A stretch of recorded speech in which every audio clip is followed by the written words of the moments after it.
Okay, good evening. We should be live streaming on YouTube now. Can I get a motion and a second to open the public session? Make a motion. July 7th reorganization. Eileen will second Lee. All in favor? Aye. Aye. Eileen says aye.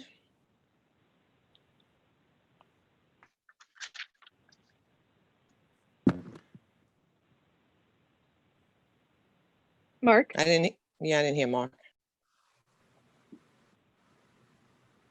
I said aye, but I'll say it again. You hear me? We can. Yes, thank you. All right, at this time, please join me in the Pledge of Allegiance. I pledge allegiance to the flag of the United States of America and to the republic for which it stands, one nation, under God, indivisible, with liberty and justice for all. At this time, I will call the roll. Mrs. Augulus? Present. Mrs. Kennedy? Present. Mrs. Napolitano-Ferno? Present. Mrs. Panico? I'm here. Mr. Washaw? Yeah. Dr. Adams? Present. Mr. Kola-Hefar? Present. Mr. Middleman? Present. Mrs. Hutchinson, legal counsel? Present. And myself, Jessie Kemp, the district clerk. At this time, I will now accept nominations for the office of president of the Connecticut Central School District's Board of Education. I would like to nominate Eileen Panico for president. Are there any further nominations? No.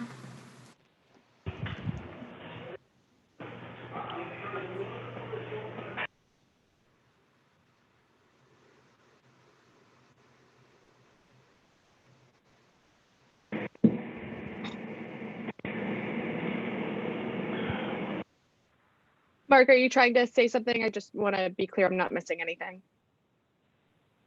For some reason, you guys are going in and out. Now I hear you. Say that again. Can you hear me? Yes, now I can. Mrs. Napolitano-Ferno nominated Mrs. Panico as board president, and I asked if there are any further nominations.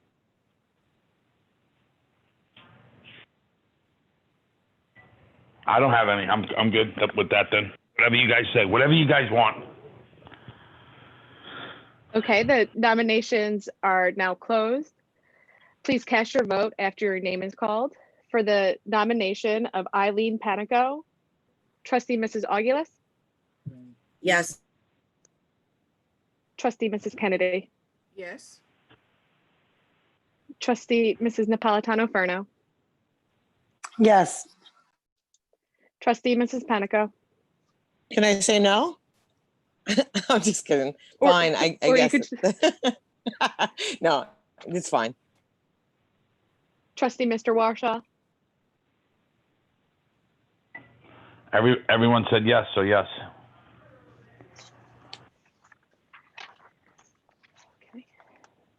okay. So since we're virtual, Eileen, if you'd like, would you like to take the oath of office, and then we can arrange a time for you to sign the actual paper later this week?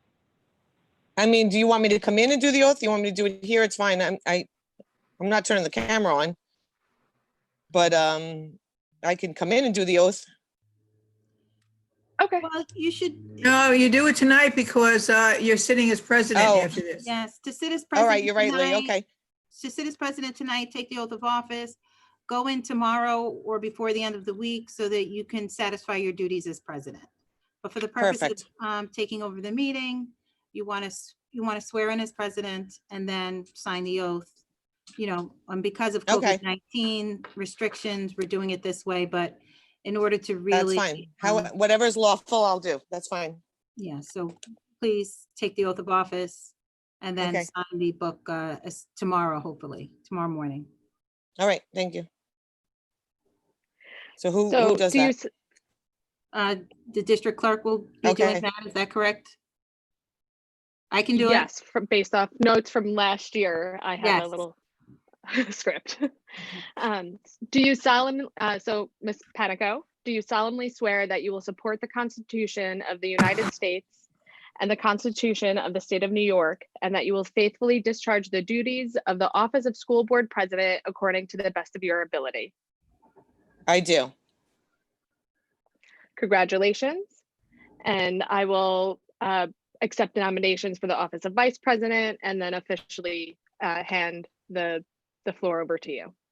I would like to nominate Mark for vice president. Are there any other nominations for vice president? I'll No, second Mark. I'll third.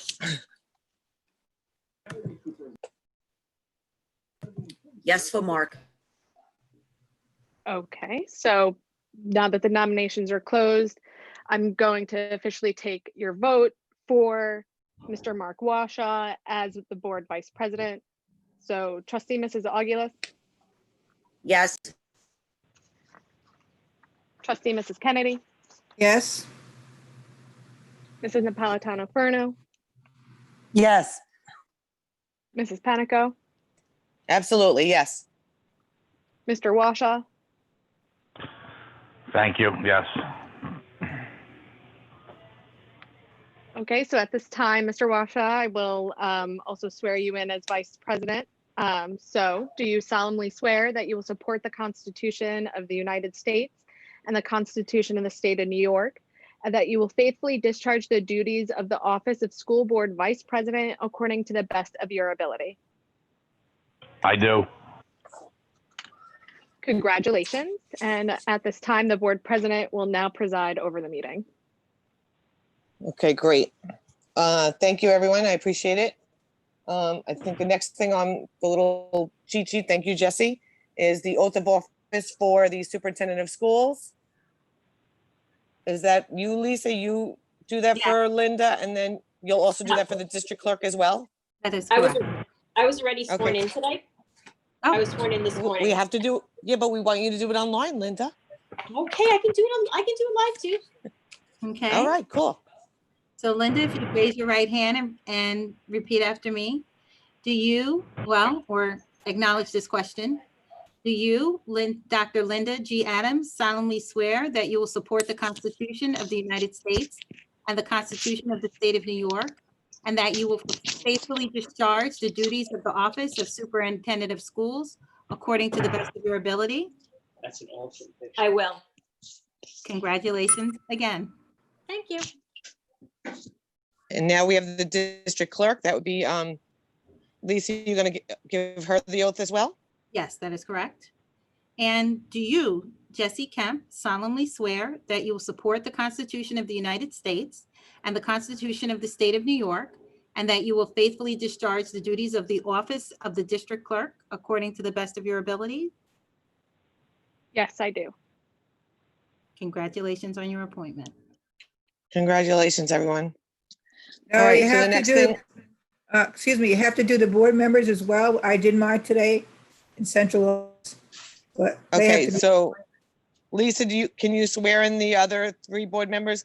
Even though No, Lee, no. you did it in No, the, no. wait, Lee, even though you did it Yes. in the office, can you do it online as well sure.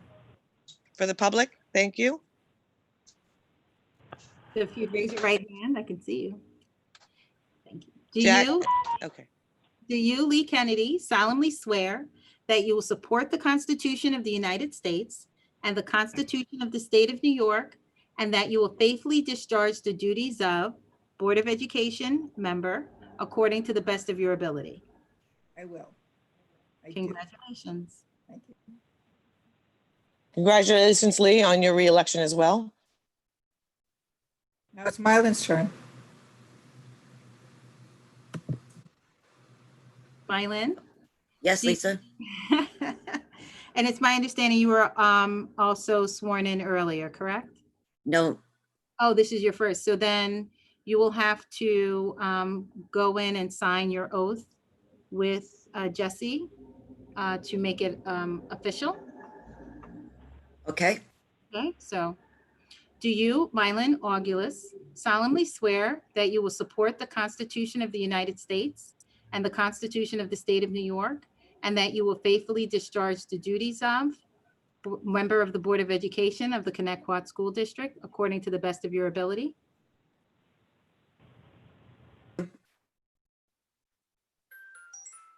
I Say do. it again, Mylin. I do. Congratulations. And congrats, Mylin, on your reelection as well. Thank you. That's it. The other two don't have to be re-sworn in, correct, Lisa? Okay, That is thank you, correct. Lee. All right, What so about the next Jack? thing, What about Jackie?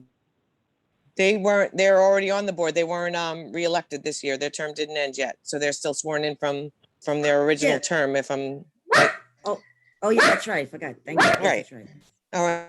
Right, so we all need to go in and sign some paperwork though for the school board member ethics. Those are the policies that we have for school board members.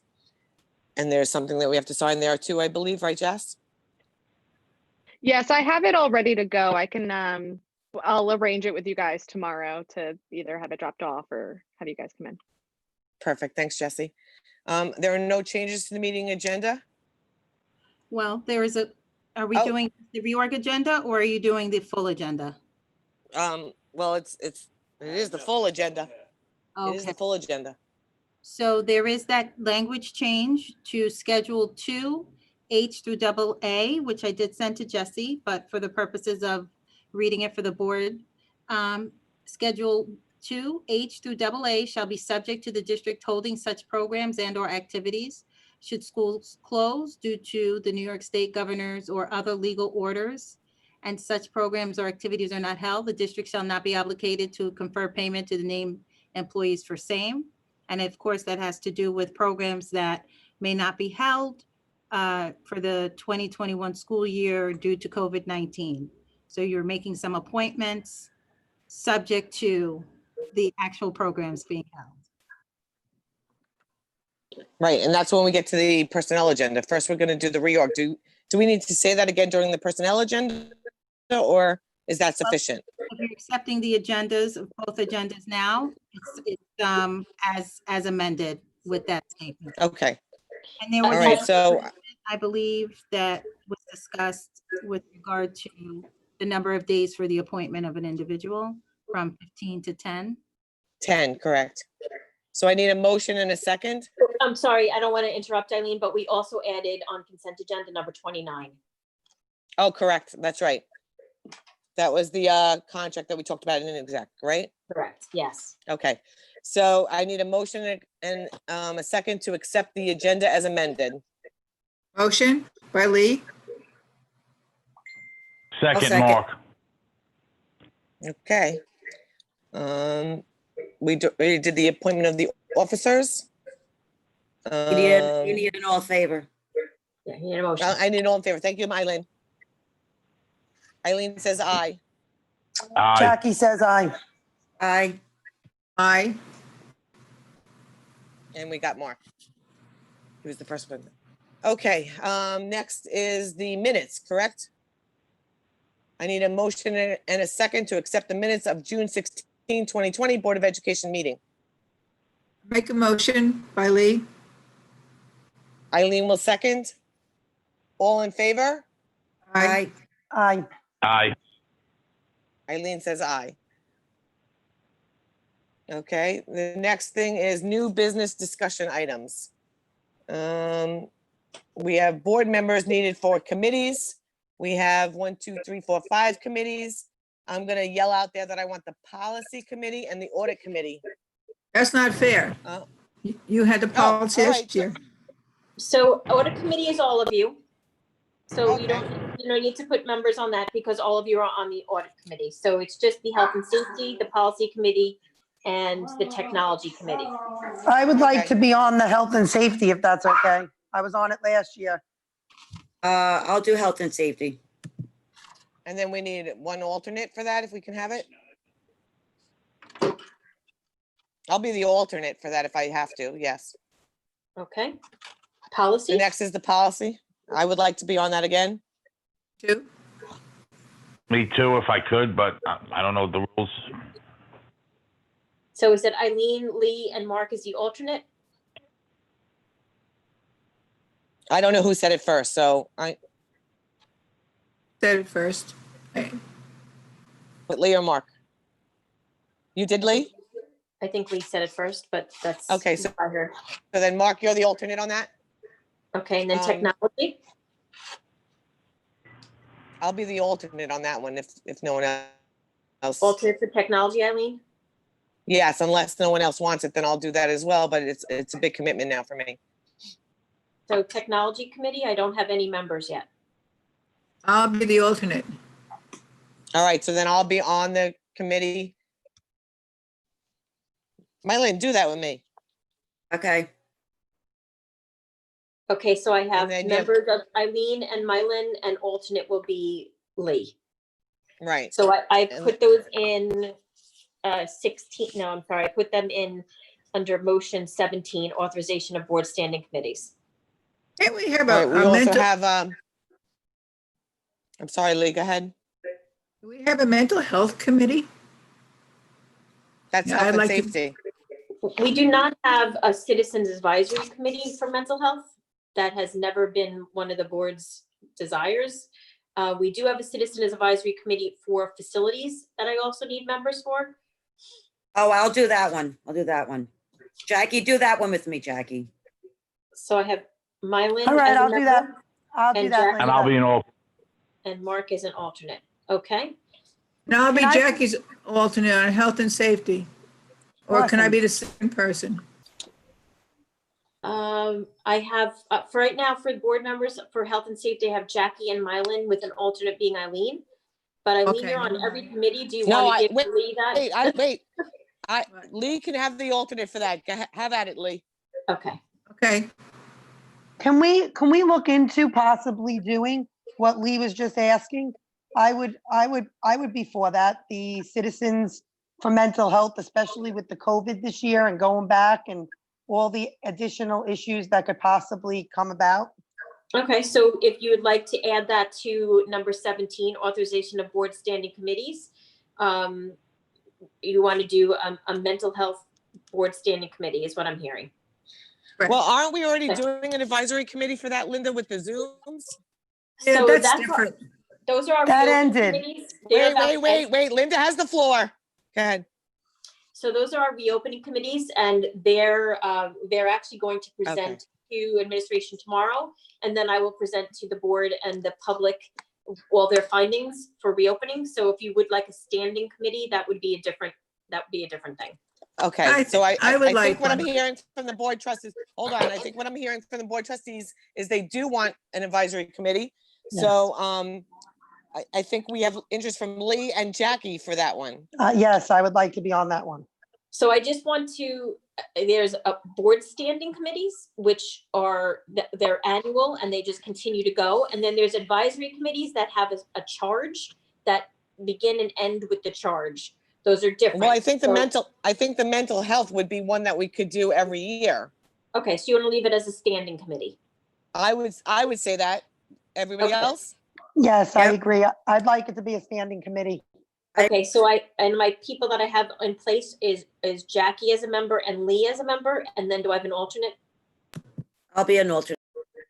Okay, And that would be Mylin is the alternate, okay? okay, I have all those down in action number 17, authorization of board standing committees. Perfect. So I don't need an all in favor for this one, right? I just move on? No, when you move the agenda, when you move the Right. reorg agenda, it will be moved with that. Okay, perfect. The next is a motion and a second to discuss the recommended action items for reorganization. Motion. No, you need use of fields. Oh, wait. I would do I- use of fields after the discussion, after the reorg's over. That's more of a. Right. that shouldn't I have been wanna on do the reorg. discussion. So I would Yes, do I that skipped it. Okay, in the regular agenda. that's what all right. Good, so I was right on that. So I want a motion and a second to discuss the reorganization items. A Motion, motion, I'll second from Second. Lee. All in favor to discuss the reorganization items? Aye. Aye. We need Mark. Aye. So I'm a little confused. Is it under new business or, because when we just did the Board of Ed, board members needed for committee, and then use of fields is under that, but that's I all did- under new business. I did It should not be on the reorg agenda. It should be on the regular agenda, which is after the reorg agenda. The consent agenda Yeah, or the discussion after that, yeah, it should be under, I would after probably we do do the it business. after we do the policy. I would probably do it after the public hearing. So before personnel matters is when I would do that discussion. Yeah, and I would like, well, before personnel matters or after personnel matters and right before, I would say right before public comment, no? Usually you do new discussion before you do any motions on personnel or anything. So it should probably be O rather than recommended action. It can be Okay, all wherever right, you so- want. So All right, So, I mean, I don't so care. wait, so I'm a little confused. So the use of fields should have been in that space, or it should have been moved to somewhere else? it should have been a new discussion, not part of the reorganization agenda. It should have been a part of the business agenda. Gotcha. Okay, that makes sense. Thank you. All right. All right, so I didn't screw that up. That's good. Nope. Okay, so we're gonna discuss the reorganization items. This is what I'm gonna ask from everybody because of Zoom. When somebody talks, you can't always hear when someone wants to interrupt. So I'm gonna ask everyone to give it like 3 minutes and then let someone jump in if they have a question, and then you can go back to your questions and give it another 3 minutes, let someone question you if need be. Is that okay? Yep. All right, and that follows Robert's rules a little bit more so that we don't overtalk each other. Does anyone want to start? Because you know I have a lot of questions. So I'll let someone else start for their 3 minutes and then I'll. So you wait a know, minute, what do you guys, So Mylene, I want you to, like, if you have questions, ask one question and then see if any of the other members have any rebuts to that. And then if you have more questions, we go No. right back to you. no, I understand that piece, but what parts are we Okay. discussing now? The reorganization items, 2 through 52.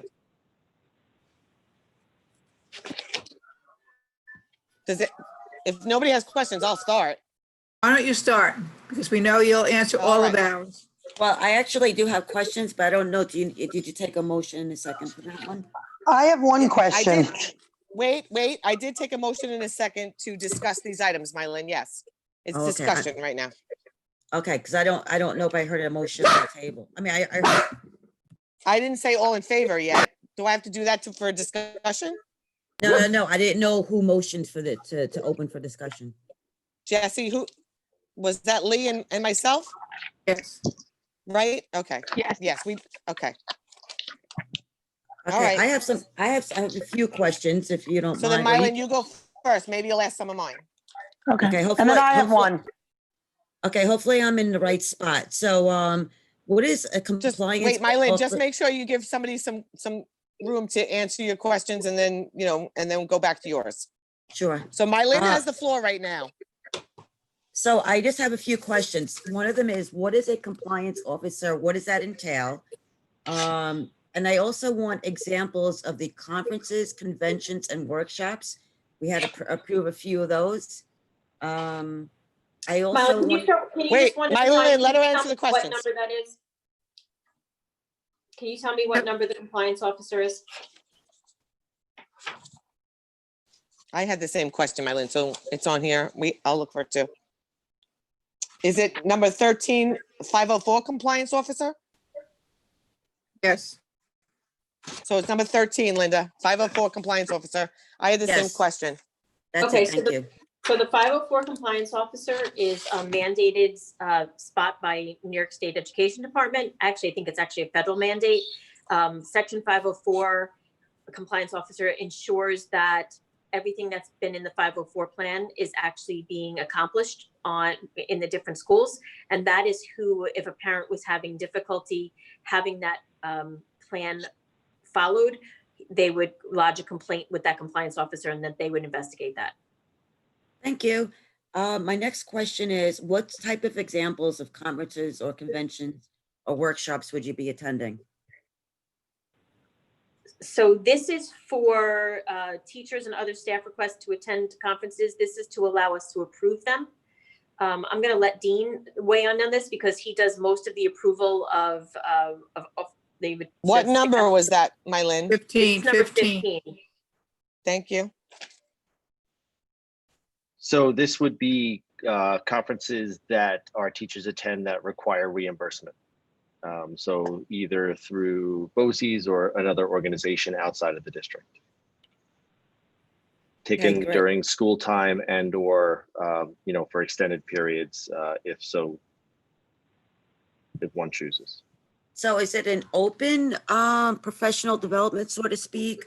Or is it guided through the district on what conferences or conventions to attend? So we had a professional development committee who had put together our professional development plan that is, you know, for New York State. Generally, the requests that come in are aligned to our district's initiatives. Great. Another So question. and I- Mylin, I have a follow-up question to that one. Sure. So I think what, and I could be wrong, but you can't just go on a conference to, I don't know. I'll put a stupid one out there, Disney World, because they have a lesson plan on mathematics 202. Like it has to be approved from this committee, or No, can people so just pick anything? there's a process of approval. It starts at the building level. It involves the department chairperson and or director, the building principal, and then finally to myself to approve those conferences. So it's vetted out at multiple levels. And anything that is of a significant dollar amount requires an extensive justification. Okay, great. This question, I think Eileen may have some interest in this one as well. So we determined the school lunch prices, which increased 10 cents from last year. I know Eileen and I had showed a great interest in doing the consortium. Is that something that we can address this year? And I believe Bridget would probably be the one to help spearhead this on looking into this further and seeing if this would be a cost benefit to the district, considering in past years, we've been losing a significant amount of money in the lunch program, and it seems to significantly increase over the years. And just before you answer that, Bridget, Mylin and I spoke not too recently, actually pretty recently. I spoke to someone from Sachem. They have a surplus, so maybe you could talk to them. So much so that when they do transfers, it's usually out of the school lunch fund, not into the school lunch fund. Sure, I can certainly discuss with Sachem. I'm open to many different aspects. Mylin, to your question, we can certainly research that as well. The contract for Whitson's is not currently on this agenda. It will be on for the July 28th agenda, but I will certainly research and provide the board with all information that I find. And Mylin, can I just reiterate that there actually is no change in rate from the 1920 school year to the 2021? I think you said you thought it went up 10 cents. It did not. It's exactly the same as last school year. Okay, so it's 10 cents in prior years. Okay, no problem. And I believe my other question is the tuition rate. I don't recall seeing that amount on the consent agenda. You are correct. That's because, Bridget, do you want to explain how it happens, or do you want me to? Sure. Wait, Mylin, can you ask that question again? Because I missed it. It came in garbled. It is the tuition rates that I noticed on the agenda. It didn't have an amount. I'd like to know how they come to that amount. Mylin, you just saved a couple of my questions. Thank you. The tuition rates are set by the rate setting unit at the New York State Education Department. They are currently interim rates for 2021. They undergo a bunch of changes throughout the year. Generally, they stay at about the same, but it's for every single special education provider. It isn't for anything else other than that. So So do we have a few students that actually pay these tuition rates? Depending on what is listed on their IEP and which district or provider they attend, yeah. Thank you. Eileen, I believe that answers my questions. Thank you.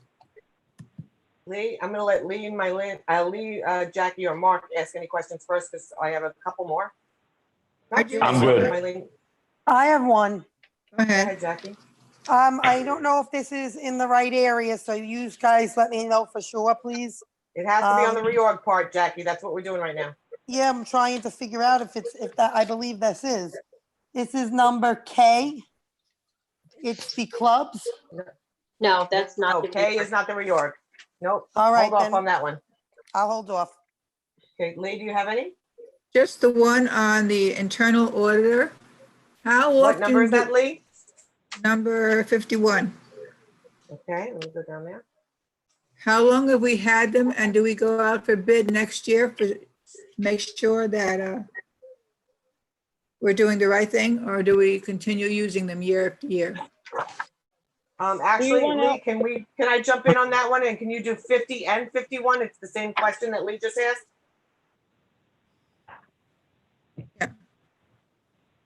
Sure. Thank you. So for internal audit, we had gone out for an RFP in the 18-19 school year.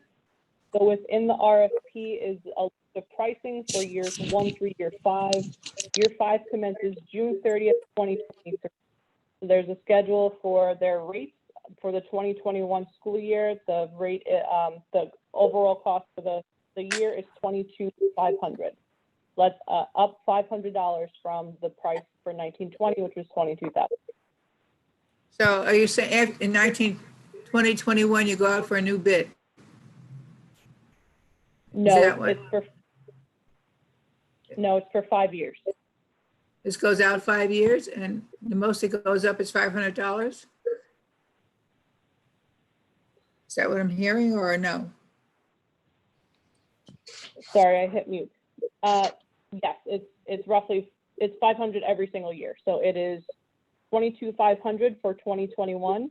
It is 23,000 for 21-22 and 23,500 for 22-23. So that's when you'd go out to rebid. Correct. Okay, all right, that's what I want to know. And the same with Cullen.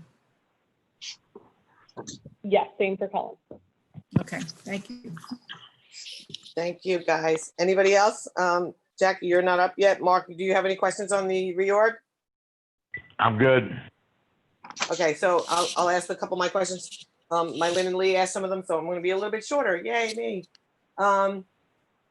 The authorization of the purchasing agent and deputy purchasing agent, I just want to make sure that we followed the application process on that one. For number 3.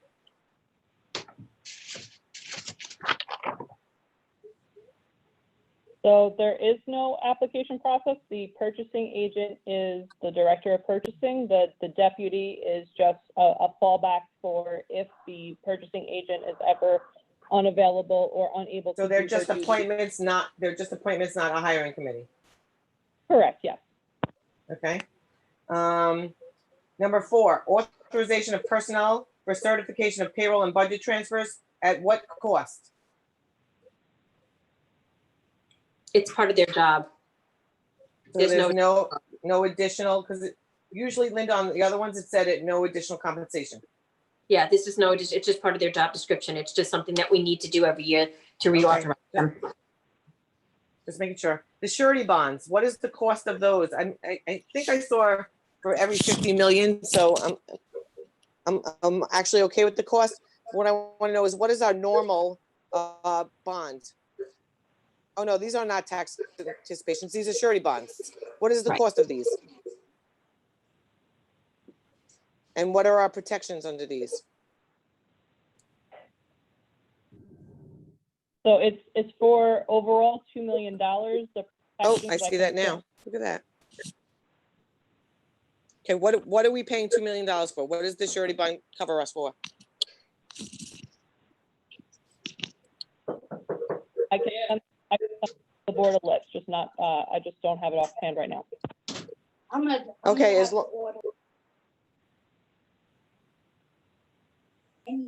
hello, I'm sorry. As long as we can get that list, I'm okay with that. Give me 1 second, I gotta step outside. The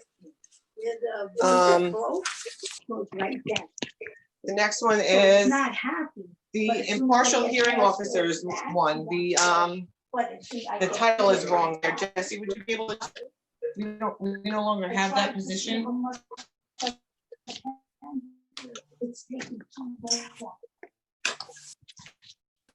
Yeah, we can change that just to the superintendent. You see what I'm talking about, Linda? Yes, Jesse, I've got it amended. It's, we'll just say Okay, so requested by the Jesse, would you superintendent. change that? And then we could vote on this to be as a, As amended. right, okay. Yes.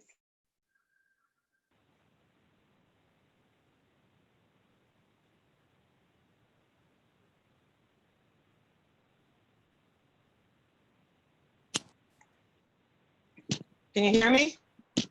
Yes, Hello? Hello? I can hear you, Can I- Eileen.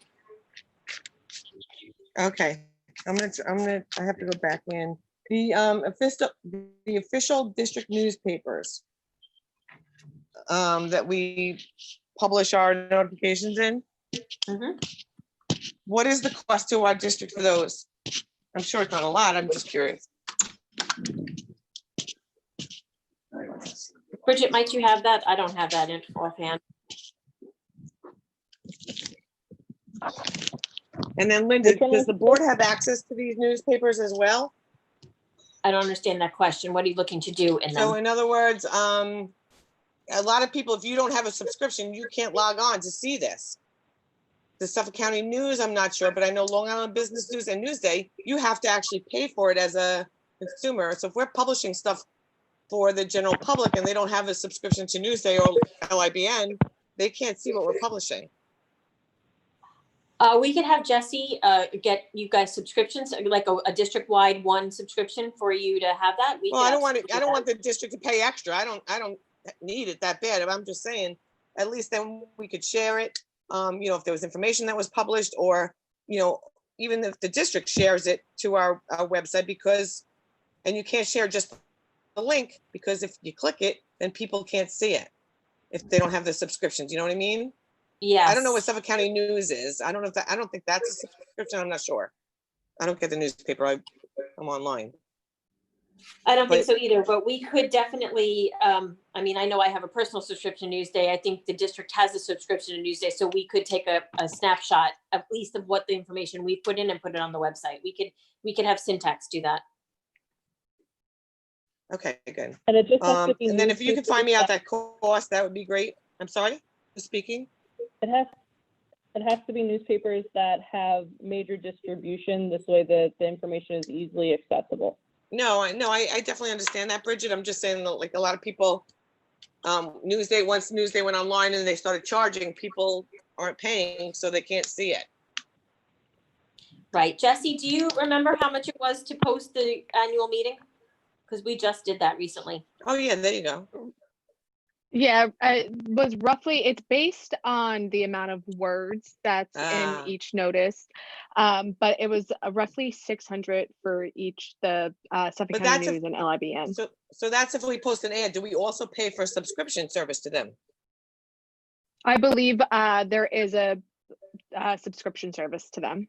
Okay, I do all right. If believe you we guys do can give me that. the price, I'm sure it's not, I know it's not that expensive. I just want to know it, if you could. Is that like the Yeah. price for the subscription? Yeah. For each one of So them. I believe for Newsday, I'm unaware, but for Suffolk County News and Long Island Business News, it is relatively inexpensive. I believe it's like $45 to $60 a year. Yeah, I know it wasn't expensive, and I don't think Newsday is all that expensive either. I don't like voting on things without the cost, but This is for us to okay. post, not for us to have the subscription. Oh, okay. Oh, so then all right. So then, well, but we do have a subscription, so now I want to know that too. All right. That one's okay. Bridget, this is for you. Authorization of personnel to invest district funds. How much do we have invested? For how long, and into, what's the list? Can you get that to us? I don't necessarily need it today, but I would like that list. How much we're putting in, like a money market or a CD, and for how long those each are? Yes, I'm going to have that. I'm going to have revised budget revisions for the 2021 budget, and a few other items for the July 28th meeting. So you'll get that in a huge packet, and it'll be ready for distribution for July 28th. Okay, perfect. Petty cash funds, I don't know if the other board members want to see it, but I'd like to see like a list of expenditures for just last year, just to have and look at, do my fiduciary responsibility. The next one is, Mylyn asked that one, so that's good. Mylyn asked that one, that's good. The facility advisory committees, we just did that, okay. Oh, guys, you guys, Mylyn asked that one. How do we maintain a continuous voter registration? Jesse, is that you? That's number, it's just a question, number 20, authorization of voter registration. What is that? Right, so that's, Exactly. we have, the district has personal registration. So basically what that means is that an individual, a resident of the district could be registered with just the school district, and they don't have to be registered with with the county board of elections. So Oh, okay, our so you have that continuous list of voter, yeah, we have an election management system that we contract with. Perfect. The next questions are the same as what Lee asked, but it's for all the bonds, the municipal finance advisory services, the bond council, and the architect. And the school physician, did we go out for bid on those?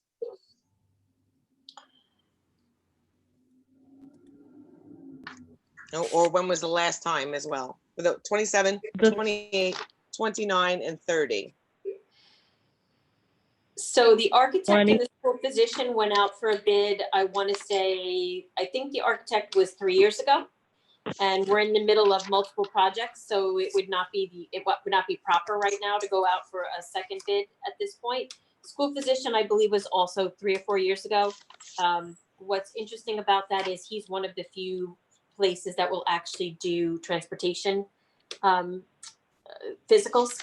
So we get very few people who want to do these things. We did go out for a whole bunch of RFPs. You'll see them, I guess, in the consent agenda for brand new organizations, because you asked us to go out for a snippet each year over the next 5 years and rotate them.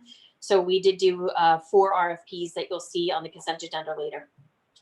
Yeah, no, I saw that. What about the bonds, the bond and the municipal finance advisory service?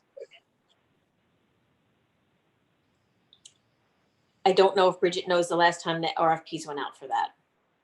All right, if you could just get me those dates, that would be great. I'm looking up right now. All right, I'm going to keep going, Bridget, so we can get through this meeting, because I already have had it. I'm sure all of you do too, with all my questions. Linda, just for the public's knowledge and edification, can you explain to them in like 2 seconds or 2 minutes a Title IX compliance officer and what they do? Same thing as the 504 compliance officer. Title IX is if there's any complaints of harassment or anything along those lines, that Title IX compliance officer would do the investigation. Okay, and that's also no additional compensation, it says there. Correct. Number 37, 38, 39, I'm just curious as to why it's not the assistant to the superintendent. I don't know why that's not in those duties. I'm just curious as to why that happened, but that's probably not something we could talk in public. Well, it's not about the person, it's really about a position. I thought this would fall under that position. Those are, the assistant to the superintendent does more of the clerk of the works kind of thing. So they're actually working with the different projects that are going on, where Mr. Dungate is more in the buildings. So there's actually a certification process to be the asbestos designee, and that's why he has maintained that. And then the health and safety officer is a similar kind of thing. It's more of the in the building than it is for the capital projects. Okay, so that makes sense. That's exactly what I needed. It wasn't really about the person. I just want to know why the duties didn't fall under that. Just the position, right? Right, okay. Auditor for student activities. And again, it's not about the person, because I don't even know the person. I just want to make sure that they have accounting experience. And how come all of these other ones say like no additional compensation, but this one gets a stipend? The auditor for student activities. Why are we not using the auditors that we already appoint, or that are already, can you just explain a little bit to me? So this is a person who works for us, and she does this outside of her regular hours. This is actually, we get a lot more work than that stipend would seem to entail. It's a huge amount of work to do all of the functioning of the auditing for the clubs. So every building who collects any kind of money for anything, from the prom to going to Dorney Park or anything along those lines, goes through that office. Right, but don't we have a few people already that we're appointing to do the, like I noticed on the personnel agenda, there's 4, I guess, elementary, secondary, and high school level. There's 4 people. We talked about it earlier that do that the activity funds. Yes, but she audits them. So she looks at all the paperwork to make sure it's all done correctly. So our auditors don't look at this? I thought we paid them to do that. Again, I'm just trying to get it in my head. We're paying more for this, and then but we also have auditors that look at that, that we're giving a contract to, or they don't do this part. They do oversight as well once a year. She does it once a month.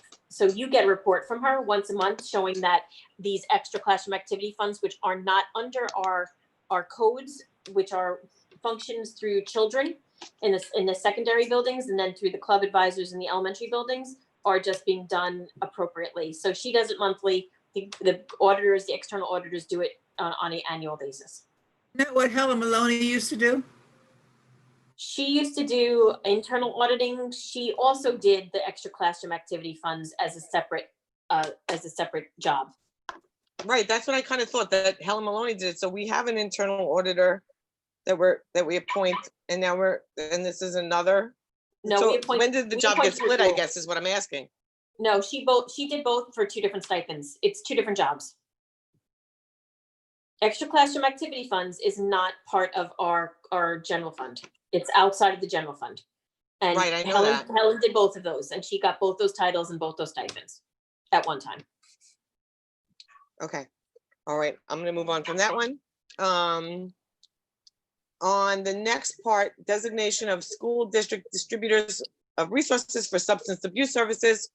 Love this, but why doesn't John Pearl and Oakdale Bohemian Middle School have somebody yet? Because we don't have people in those jobs right now. They're being hired as we speak. Okay, all right. I thought it was just, all right, good. That's good to know. They are gonna be there though. Yes. Okay. The board registry, this is probably Jesse, election chair, chief inspection, and the approval of the election clerk pay rate. Those are, we pay them from, well, no, maybe it's Bridget. We pay that through our district. Not a big amount. Yes, just we pay that pay through them. our district. Yeah, that's for our annual, that's for the May election and budget vote. Right. So, okay. And how is that rate set? Because it's a weird amount. Who sets that rate? Right, so I based it off what had been done in prior years and just made it match the minimum wage effective January 1 of 2021. So The minimum wage is going to be $15.50 or $15? It's going to be $14 an hour. The election chair, the chair people do have additional responsibilities. So that's why their rate is a little higher. And that $1.50 difference has been consistent with what has been done here in the past. Okay. All right.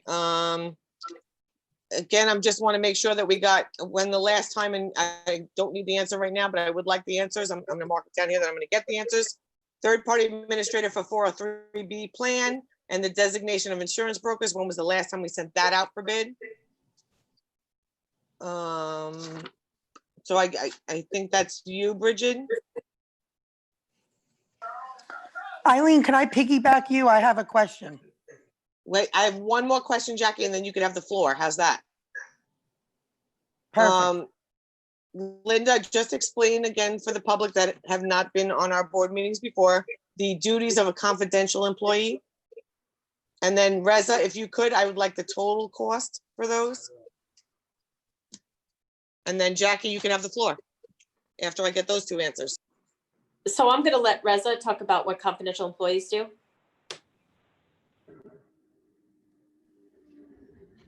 I'm sorry, Sorry, Linda? I'm trying to unmute myself. Confidential employees, and there are several of them, one in my office, one in business office, one in the curriculum office. They typically, actually, there are three in my office.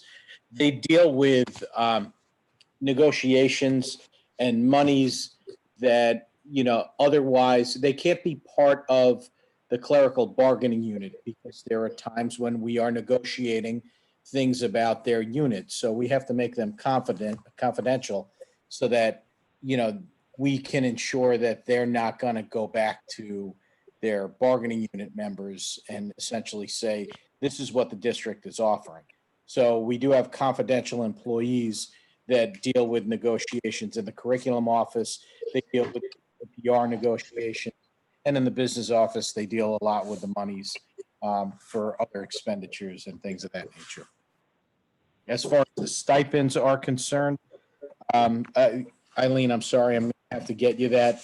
I don't know their exact number, but it's around a 10% differential for being a confidential employee, which amounts to about, I'm going to speculate, it's about $7,000 or $8,000 difference. It's actually on the agenda. So if you look, those rates are their stipends.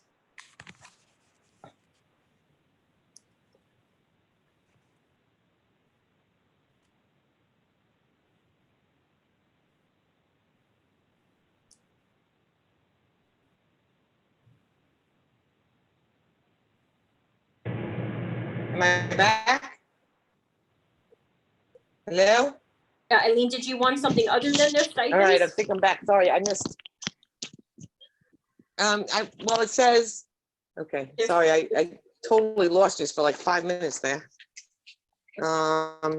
It said, where did it go? Oh, it says, as per contract plus money. Right. So you want what so their is that their contract plus regular stipend. salary, and then that would be the stipends? That's the stipend that's been negotiated. Yeah, I mean, in their I contracts. don't know what the contract is. I don't Okay, know. so you want the to total look up- cost. You want that in the FYI. Okay, so they get their regular salary plus additional amount. Is that what you're saying? Correct. The additional amount is enumerated on. Okay. on the And agenda. then Jackie, you're up, I guess, unless you asked while I was disconnected. No, I got it. Jackie? Thank you. Thank you. Can you Gone hear too? me? No, can you guys hear me? Oh. Yes, we can hear you. Okay. Yeah. Okay. It was a question that Eileen reminded me. Number 43. Are those positions the positions we spoke about last week that we wanted to, not last week, the last meeting, that we wanted to add for YFS? No, this is a designation that's mandatory by the new mental health and guidance plan that New York State Education Department put on the floor a few years ago, which just designates the people in each building as a resource for anyone who is having substance abuse issues. These people already exist in the district. Okay, but my question would be then, we are looking into though, hiring those extra positions and also looking into what psychologists we might need, any additional, are we looking into all that stuff? So right now we have 2 positions that are actually unfilled. So they're working on that. And then I will be working, we're gonna be working on a couple different things with Mrs. Santo. So that will be one of the things that will come with a proposal to you folks as to what that might look like. All right, perfect. That's what I wanted to know. Thank you. You're welcome. So Jackie, I'm gonna piggyback off that question. So there was, is there gonna be any training if and when we go back to school to identify children that may, on two fronts here, one for regression and two for maybe signs of distress, of anxiety or depression, where they normally have never had that particular issue, but now maybe because of us being on sort of a lockdown, may have now sort of fell in the trap of having those challenges? So I'm going to yield to Dean about the regression, because I know that there's already a plan in place for that. And also you heard from Ms. Santo a few weeks ago about the ruler program. And part of that is helping staff and faculty see those differences in kids and also how children can overcome them. So one of that was already going to be in place, the discussions and the training of that. And we always do, as part of our back to school teacher orientation, superintendent's conference day, it's actually mandated by New York State Education Department to talk about what suicidal ideology might look like in your classroom. So that's part of the training. It will certainly be more in depth this year, because we do know that this has created anxiety in society, from our youngest children all the way up to our adults and our seniors, are folks that are older and can't get out. So we will definitely spend more time, at least at the beginning of the school year, and a kickoff, and then over time as we see things come into play. But I'm going to let Mr. Middleman talk a little bit about what's already in place for looking for regression and assistance in kids who are having difficulty with the work. Okay. Thank you, Dr. Adams. Dean, before you speak, is there a possibility of looking into the parent center because of all these issues? We're looking out for the kids, but I think the parents as well needs some guidance. So is the district looking into things like that as well? Lee, you mean if we don't go back to school in September, or we have to do a hybrid? Is that what you mean? No, either or. I clarify. mean, especially, no, that's a good idea, actually. If there is no school in September, we're really going to need a parent center, because Right. I there's so agree many with issues going on. you there. If at we home. go back to school, then that would be a moot question, correct? No, we still would Lee? need it, because there's still a lot of issues going on. And parents have to know how to deal. A lot of parents just don't know how to deal with a lot of those issues. And of course, there's a lot of stress between the children and the parents. So I don't. Are we legally allowed to help parents or just kids? If we don't go back to school in September, I think that would be a whole nother conversation. Lisa, So can you answer, Lee? We've actually always done some parent training. It's mostly come out of the PPS department, and I know that the mental health committee is going to present a full phone out plan about what to do for whether we're back completely, whether back as a hybrid, sometimes in the buildings and sometimes at home, and when we're home. And it would be my assumption that at least part of that would be outreach to our parents, because they do need help. Linda, I gotta say that I was in the mental health committee last week. I listened in and joined the technology committee last night. And I gotta tell you, they did an excellent job. The parents, the teachers, the administration, everybody did a great job with those.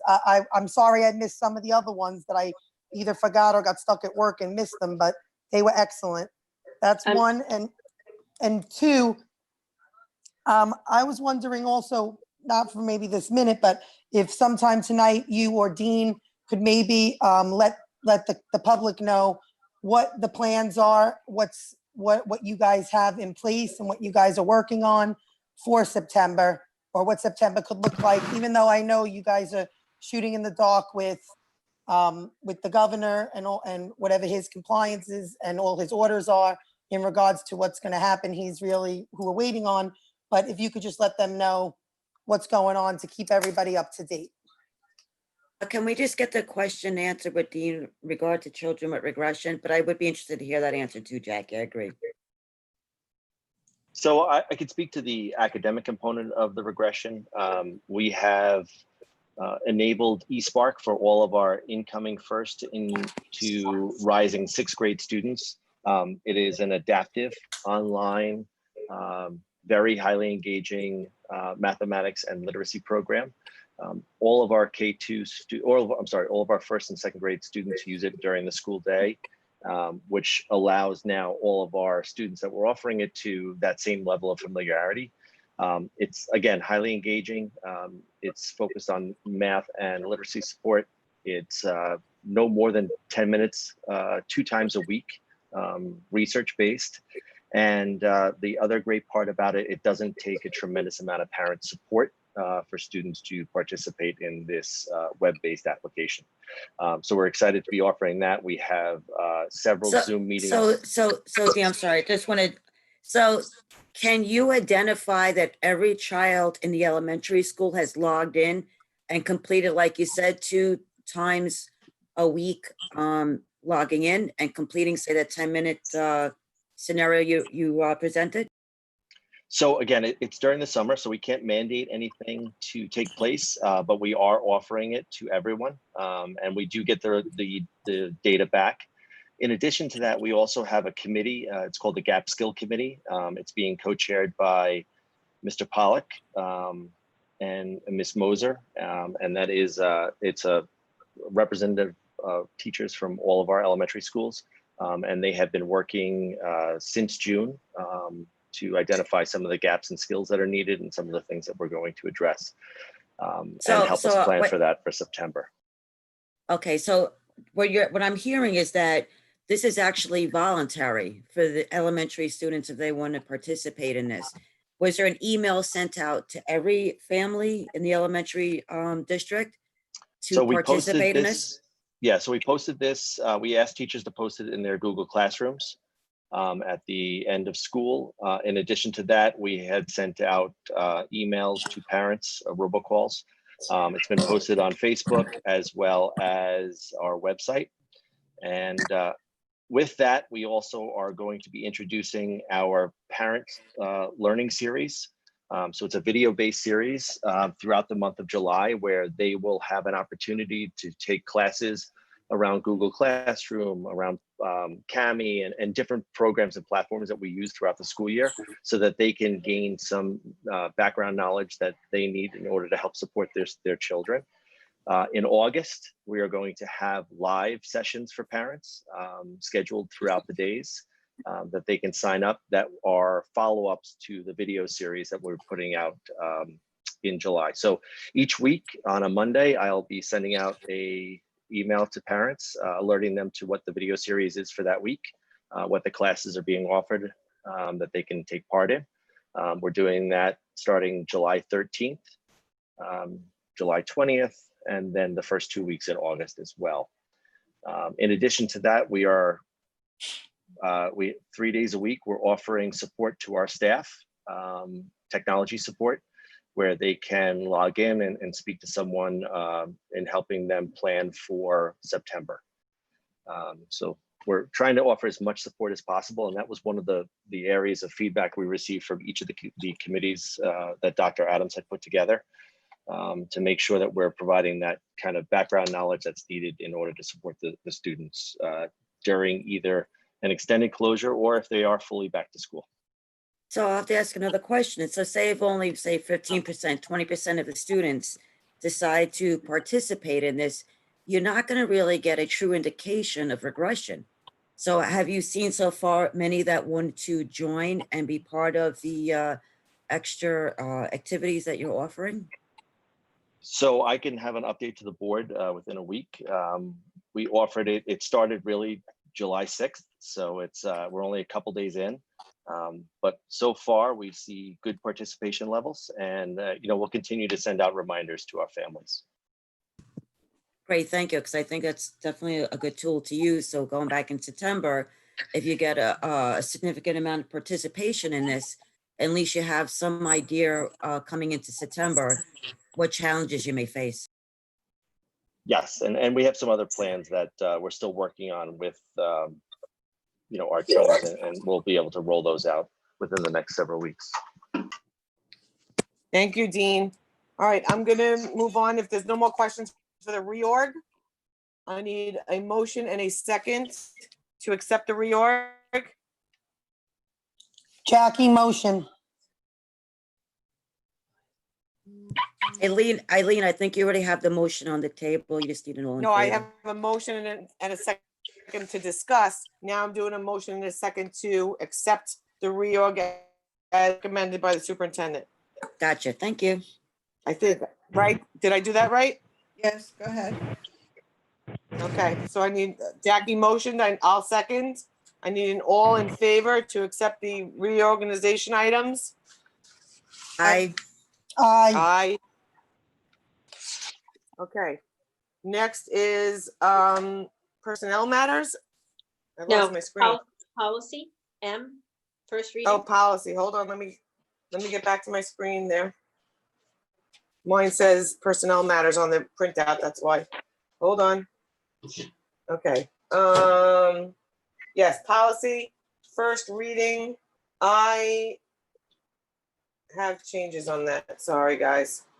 I actually have some questions myself. Yeah. So hold on. Let me go. That's all done. Reorg policy.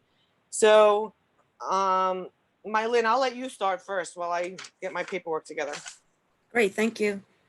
Okay, so as far as the Mylin? code, thank you. Can you hear me? Can you hear me? Yeah. Okay, great, thank you. Yes. So let's go to code of conduct. I did see that there was changes that were made that were highlighted in, let me just scroll down to it.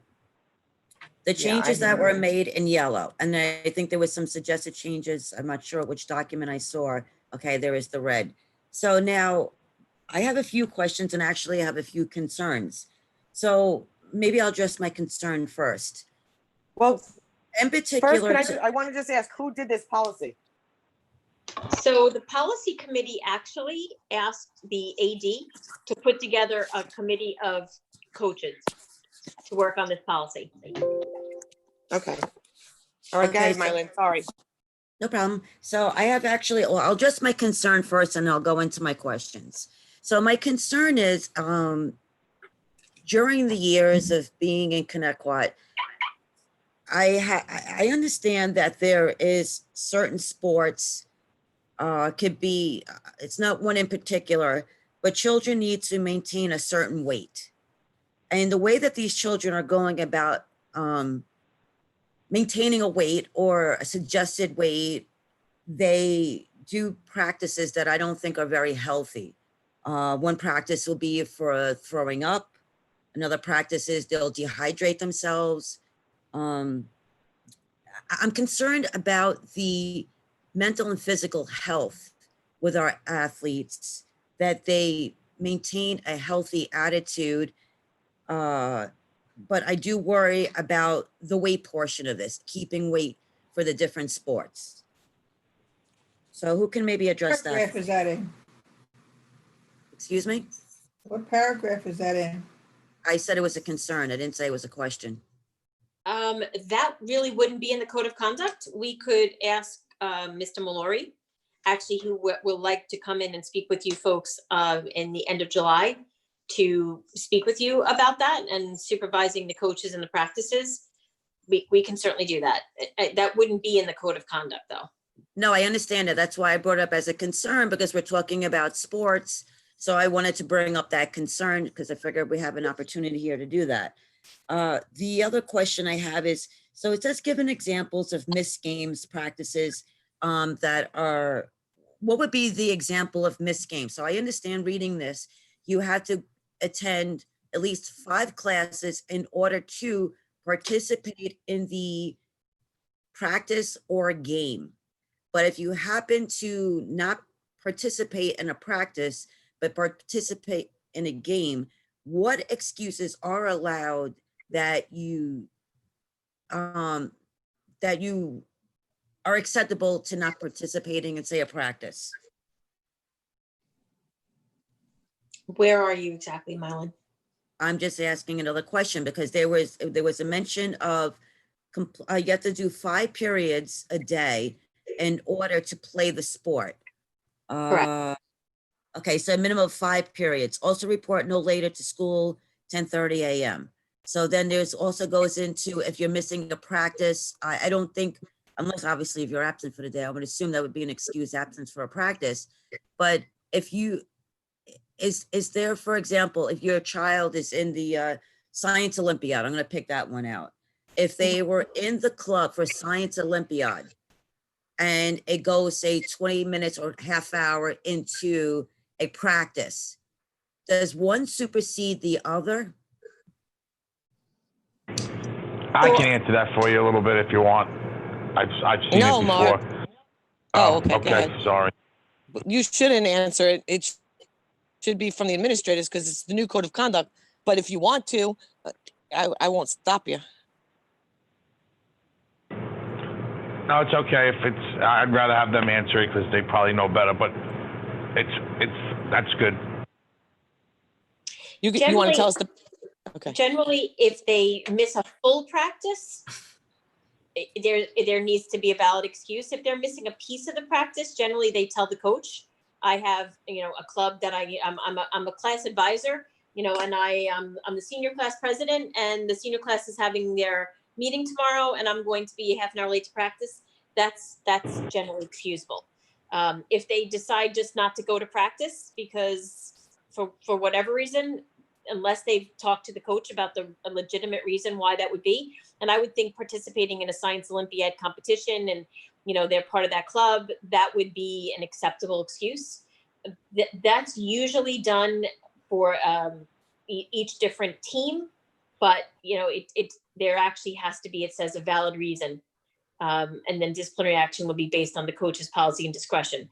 So they're kind of enumerating that a recruiting showcase is not a valid reason, but an official visit, that's excused absence for something that would be considered an excused absence for the school would be considered excused absence for the team as well. Well, I'm glad you brought up recruiting because that was actually my next question. A lot of times these kids are do the recruiting or participate in the recruiting showcases because there is scholarship money laying on the line for these things. And I know these kids have to, depending on their colleges that they attend, these things are important because they need to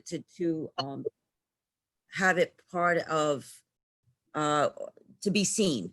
So why wouldn't this particular thing not be excused? Because it does have to relate to college, and college, that could be a potential for scholarship.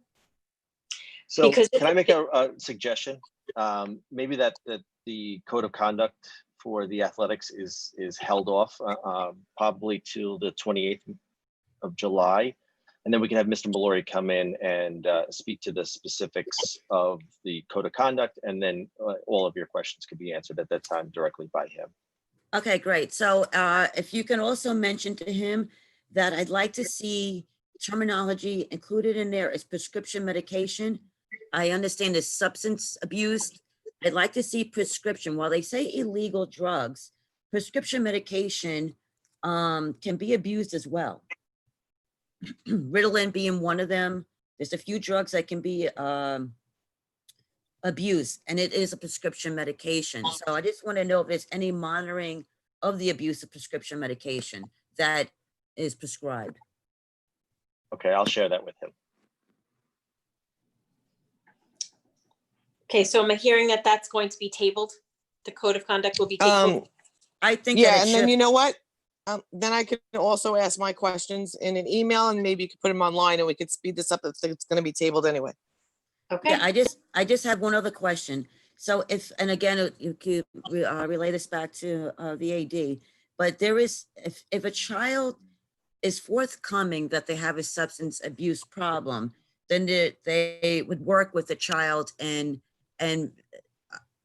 see to it that they would be able to play the sport. And I believe I saw something where the suspension would be lower if the child is forthcoming in that.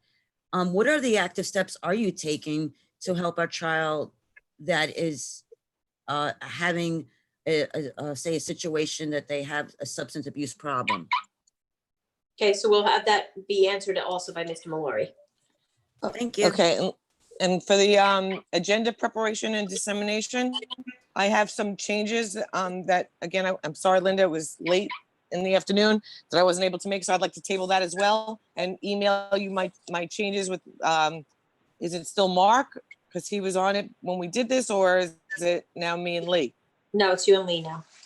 Okay, so Lee, I'd like to go over them with you, if you could call me tomorrow. And then, so I'd like to table these both for tonight, if we could.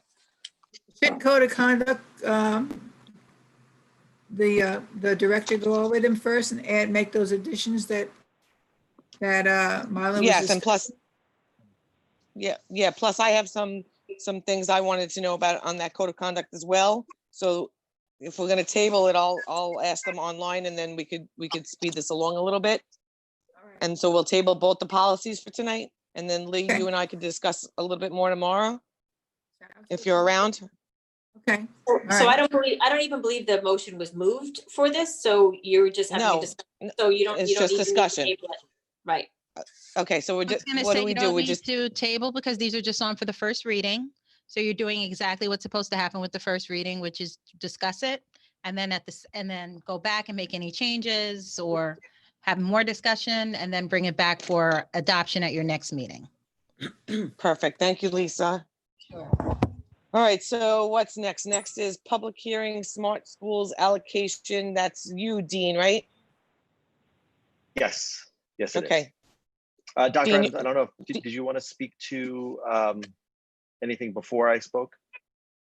No, we discussed this at the last board meeting that we were looking to do the one-to-one acquisition, and that Mr. Middleman was working to make that happen. So the first step in the process to access the Smart Schools allocation, which is has no taxpayer implication, is to present this to the board and have the board actually vote to approve the preliminary discussion.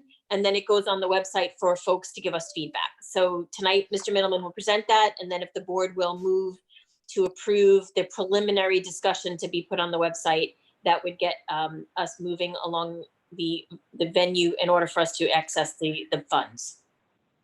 Dean, that's fine. Thank you, Dr. Adams. I'm concerned with the time. So Dean, is this going to be a long presentation? Do we need more? Do we need to? I mean, I'll have a special meeting if you want to spend more time on it, but this is. 3 slides. still have, okay, perfect. Then have at it. You're up. Okay, Jesse, if you could put that up.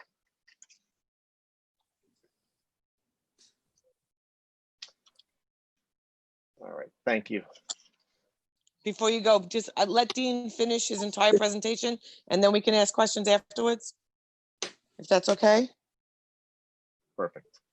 All right, thanks, Dean. Okay, so this is our Smart Schools investment plan moving forward through the summer of 2020, 2021 into the 2021 school year. On the next page, it talks about the funding sources. Our total allocation for Smart Schools funding was $4.2 million. And again, this is it's important to note that there is no taxpayer impact on this. The plan first started back in 2014, and you can go to the next page, when we entered into phase 1, which was completed in the 2016-2017 school year. And we spent roughly about $1.2 million replacing all of our wired infrastructure. Phase 2, which is something that we'd like to enter into this summer, into next spring, next fall, would be the student and staff device acquisition, more commonly known as a one-to-one initiative.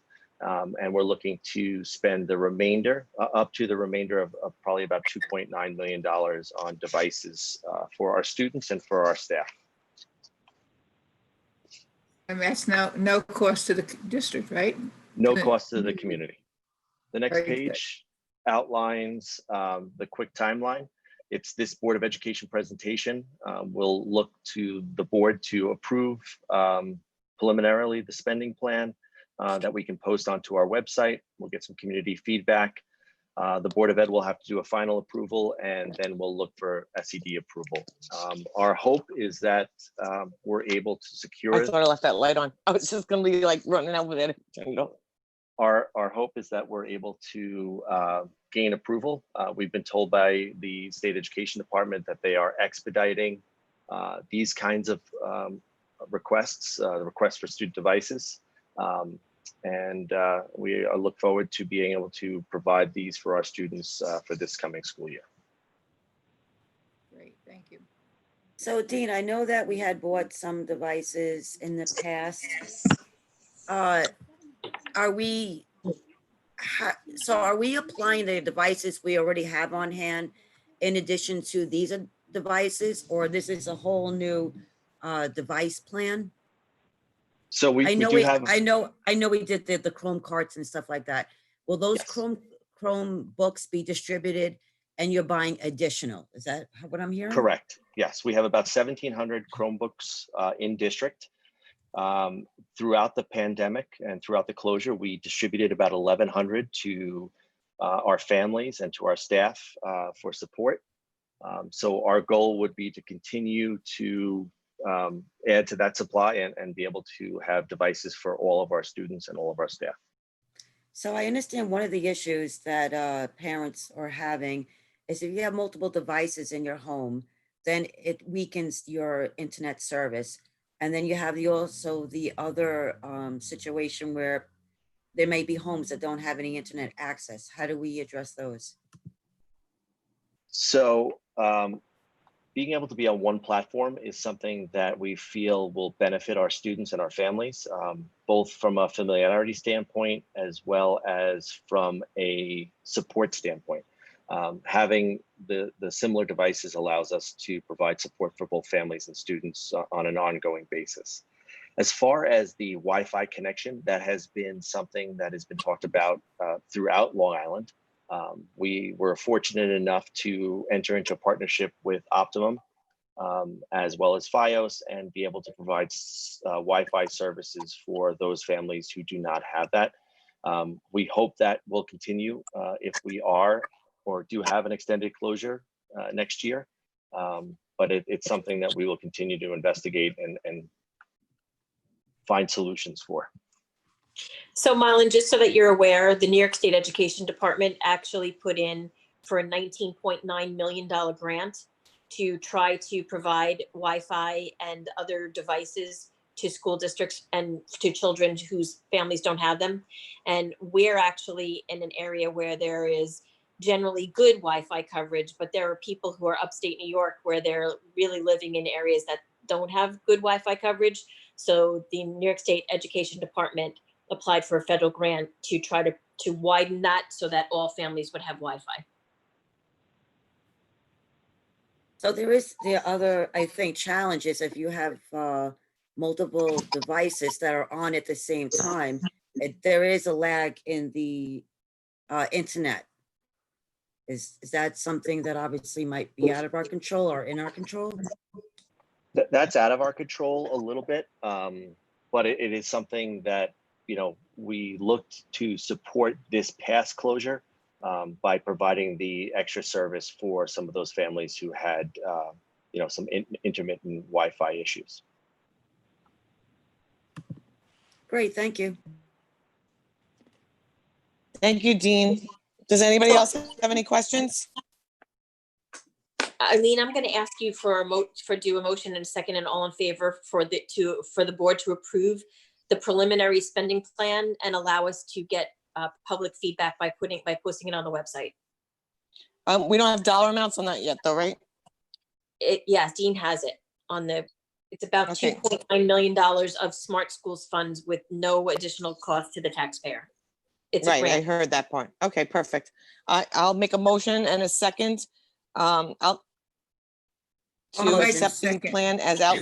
Wait, I want to hear a motion and a second for the plan outlined by Dean for the Smart Schools.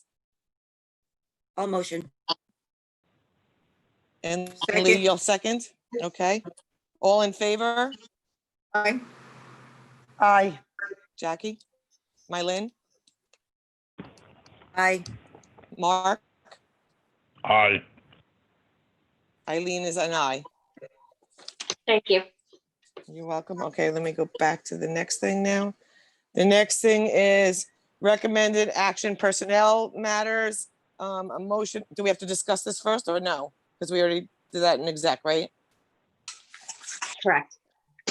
All right, so can I make a motion? I need a motion and a second for Schedule 1 recommended action personnel matters. Motion by Lee.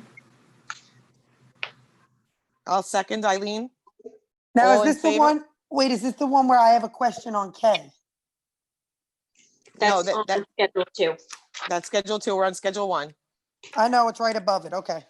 Okay, so I'll be all a in favor? second. Aye. Aye. Mark? Aye. And Eileen is an aye. Now it's, we'll make a motion and a second to discuss Schedule 2 for Jackie. I'll make a Motion to motion. discuss. I'll Okay, make a motion. Mylin motions. I'll second. And Jackie, you want to discuss? And I think I had some that had to talk about in public too, but Yes, I wanted to, Dean, I had spoken to you in the past, like probably almost a year ago now, about the clubs for all the different schools. And all how right, yes. I wanted to see equal equity across the district, the same opportunities for clubs at each elementary school. If and when the children return, it would be nice to have, you know, as many clubs in each school that we're able to, but how do we decide, or how do you guys decide, I should say, which clubs go to which schools? Because I'm noticing that not every school has obviously the same ones. And, you know, I just wanted to know if there was any way for us to structure it where, you know, the kids could all get the same opportunities to be in these clubs. If there's clubs in one school that like a child wants to be in, that's from another school. I'm under the impression, if I can pipe in, I'm under the impression that they're allocated so many clubs and each school picks the clubs that they want. Am I wrong, Dean? So that's true, especially at the secondary schools. At the elementary schools, we try to have consistency across all of the clubs. I'm trying to look to see where the inconsistencies lie. But generally, the elementary schools have the core clubs that are similar. If they are not on the agenda tonight, it may be because there may not be people to appoint for Dean, those the clubs. main club that I saw that they all have is the Computer Science Club. Yes, that's definitely one. Yeah, I didn't see too many other ones that were, I mean, there were similarities throughout, but not, some had a garden club, some Well, didn't. No, I well, think there was, wait, Jackie, 1 second. I think Right. what you're asking, and you can correct me if I'm wrong, is that if there's a garden club or a French club in Idle Hour, Cherokee should have it. But that's, I think that has to do with the teacher, or not the teacher, whoever runs it has to have interest in it, but I could be wrong. well, You're right. actually, can I show you guys? I can say which club it is and which school, yes? That'd be great. Okay, I just didn't know if I was supposed to do that. It's like Sycamore, for instance, I'm using Sycamore, right? They have, with everything going on in the world today, I actually think this is excellent. They have primary, multicultural friendship club, intermediate and primary, 2 different ones. I really think that's excellent. I don't see that in any other school. So I'm just trying to understand if there's something like that that would maybe be a great addition to other schools. Is there a way to bring it there? Or is it that you guys you give them so many clubs and that's all they're allowed? So as Mrs. Kenny had said, there is an allocation to the building of the number of clubs that they are allowed to have.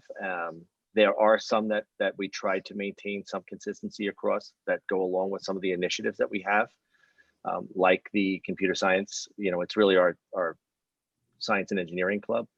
But we could definitely share out better with our principals to share some of the clubs that are going on, and we can do that this summer as we move into the 2021 school year. And if there are, additional needs at the buildings, we could definitely come back to the board with those requests.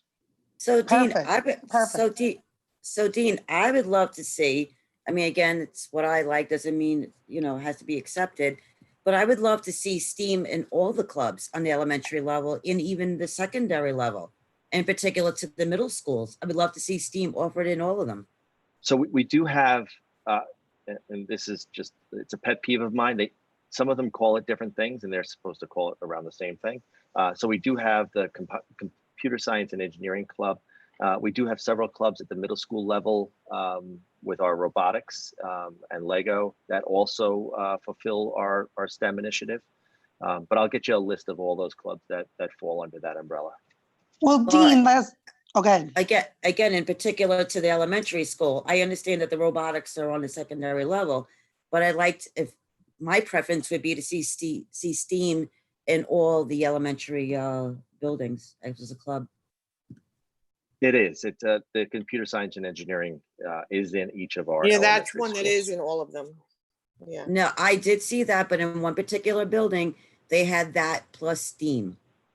Well, I would definitely like to see the mindfulness. I agree with you, Mylan, but I also want to see mindfulness, which I used to see at different schools. And now I only see on this list, John Pearl looks like they have it, and Duffield. It doesn't look like, and I'm looking at the elementary. I just think that, Boston may have, it says yoga club. I don't know if that's the same thing. I mean, a lot of these are mindful yoga, mindful and yoga. I just think that's an excellent one, especially if we are going back in September and we do have all these emotional and social needs. 4th and 5th graders would really, I think that would be something that they benefit from. Right, I think it has to do with the teachers that are willing to do the clubs in each building. If they have no one to do one club and they have someone to do a garden club, that's what they're going to do. It's what they want an individual, to individualize each building. But Lee, From what I've been told. I'm wondering if we could allocate additional money to increase, if there are teachers, ask if there's teachers or any kind of psychologists, sociologists, or any kind of social usually, workers. Because I think yoga is YFS, I'm almost positive, because I remember it from when my son was in school. But I'm just saying, if that's the case, I'm just saying, let's just say we only give each school, I'm looking here, it looks like 8, okay? If we give them 8, what if we looked into how much it would cost to add 1 or 2 clubs per school?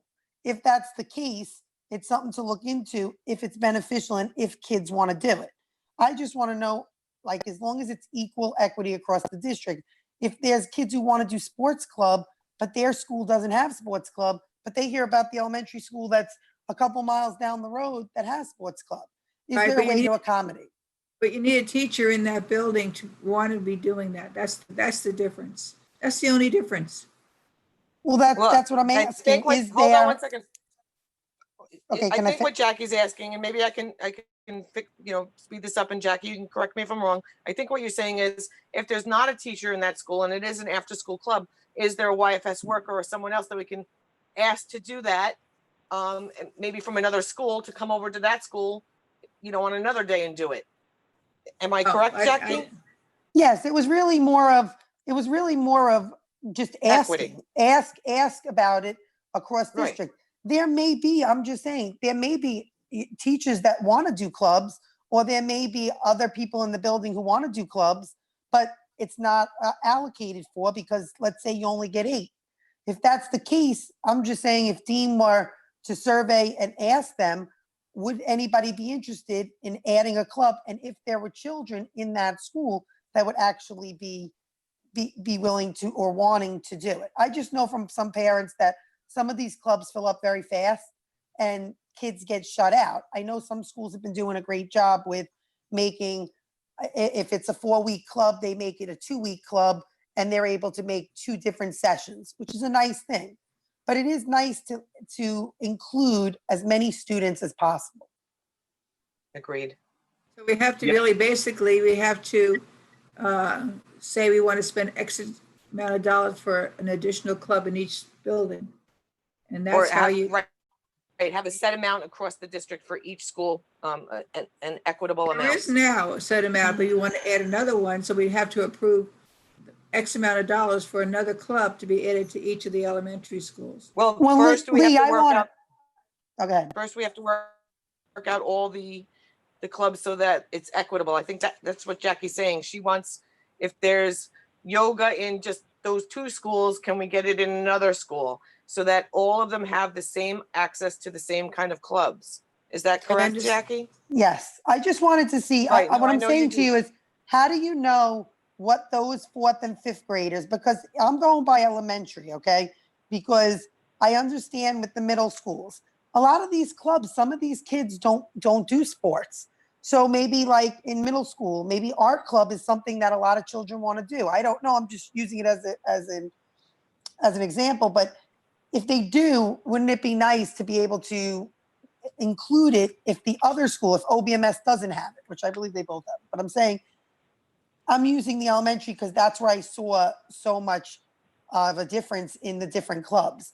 If in fact they already have teachers that these are what they want to teach and these are what the kids want to do, understandable. But what I'm saying is there a way to look into if anybody else wants to do something? And if they do, bring it back to us at the board and see if that's something that we can do.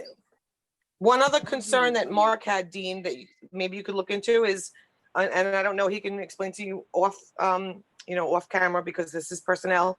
There's a couple of them that have like one person does 4 or 5 different clubs. You know, if you could just explain how that happens, or to Mark or send us an email, that would be great. And if you can get back to us, that would be awesome. Yeah, that's more of a Reza question, but we could definitely Okay, have that all right. information to you. Okay. So Dean, I'm sorry, Eileen, I just one question because we're on that topic. So if we want to do synchronous and equity in all our elementary buildings, can we do something very similar to how we approached the lunch and learn with the Spanish at recess, where maybe we could get somebody who would float? So that person would spend one day at Cherokee, one day at Boston, one day at Duffield, and sort of make that equitable among the elementary levels. That's And a we're great bringing- idea, my man. Yeah, that's something we could definitely look towards. I'll definitely Okay. provide a survey for the principals to kind of see what other offerings that they'd like to have. And then I'll come back to the board with those. And if it's something that, it's one person in one side of town that's willing to move around, if they do that, then we can definitely provide that, for our students. And One last obviously- question. Okay. And obviously, if it's a traveling person, and of course we'll compensate for the mileage or gas, whatever, how you want to do it in a stipend. But I think it'd be great because it goes to what Jackie's been saying tonight, and I've been saying for the last few years. I'd love to see more equity among all our elementary schools. So when they feed into the middle schools, they can share those similar experiences. Yeah, thank you, Mylin. I actually have one more question.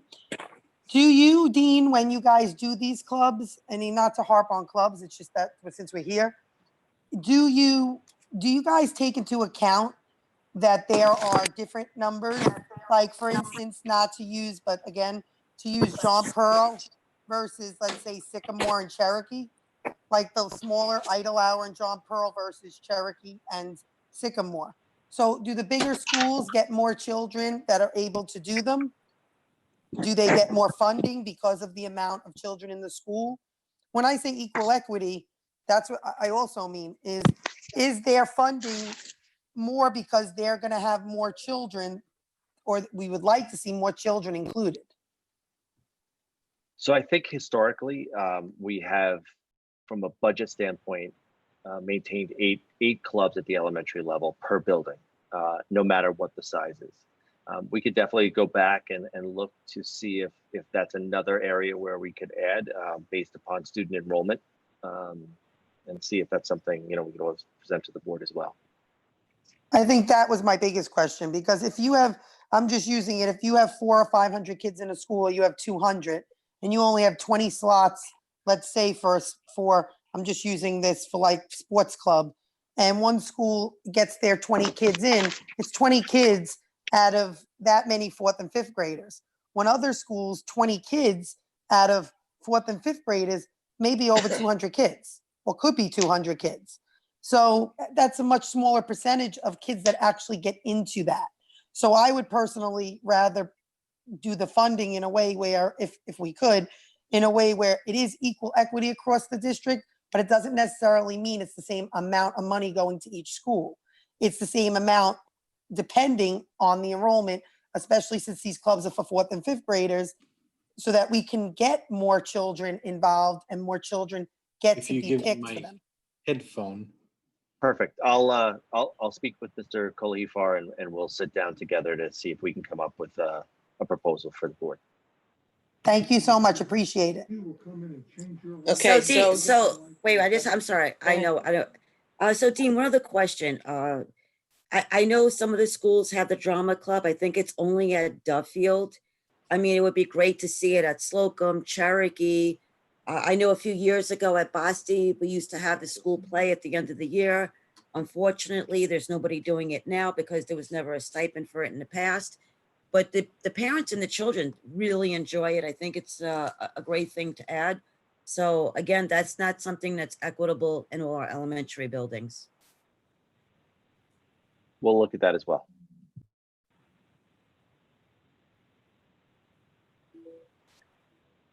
okay, does anyone have more questions? I'm good, thank you. Okay, so then I need a motion and a second to accept Schedule 2, appointments, tenure, salary changes. As Motion. amended as amended by what Lisa said earlier. Jesse, you have all that wording, right? Yes, I do. Okay, so I need a motion and a second. I'll motion. Motion. Mylin I'll motions. Mark motions first, I'll motion second. Mark motion, Mylin seconds. I need an all in favor. Mark? Aye. Yes. Jackie's an Aye. aye. Mylin is an aye. Lee? Lee? Did we lose Lee? No, aye. Okay, and I'm an aye as well. Moving on, recommended action for financial matters. I need a motion, second to discuss. I'll motion. I'll second. Any discussion? I like to look at these reports when they're completed their fiscal year, so I'll hold off.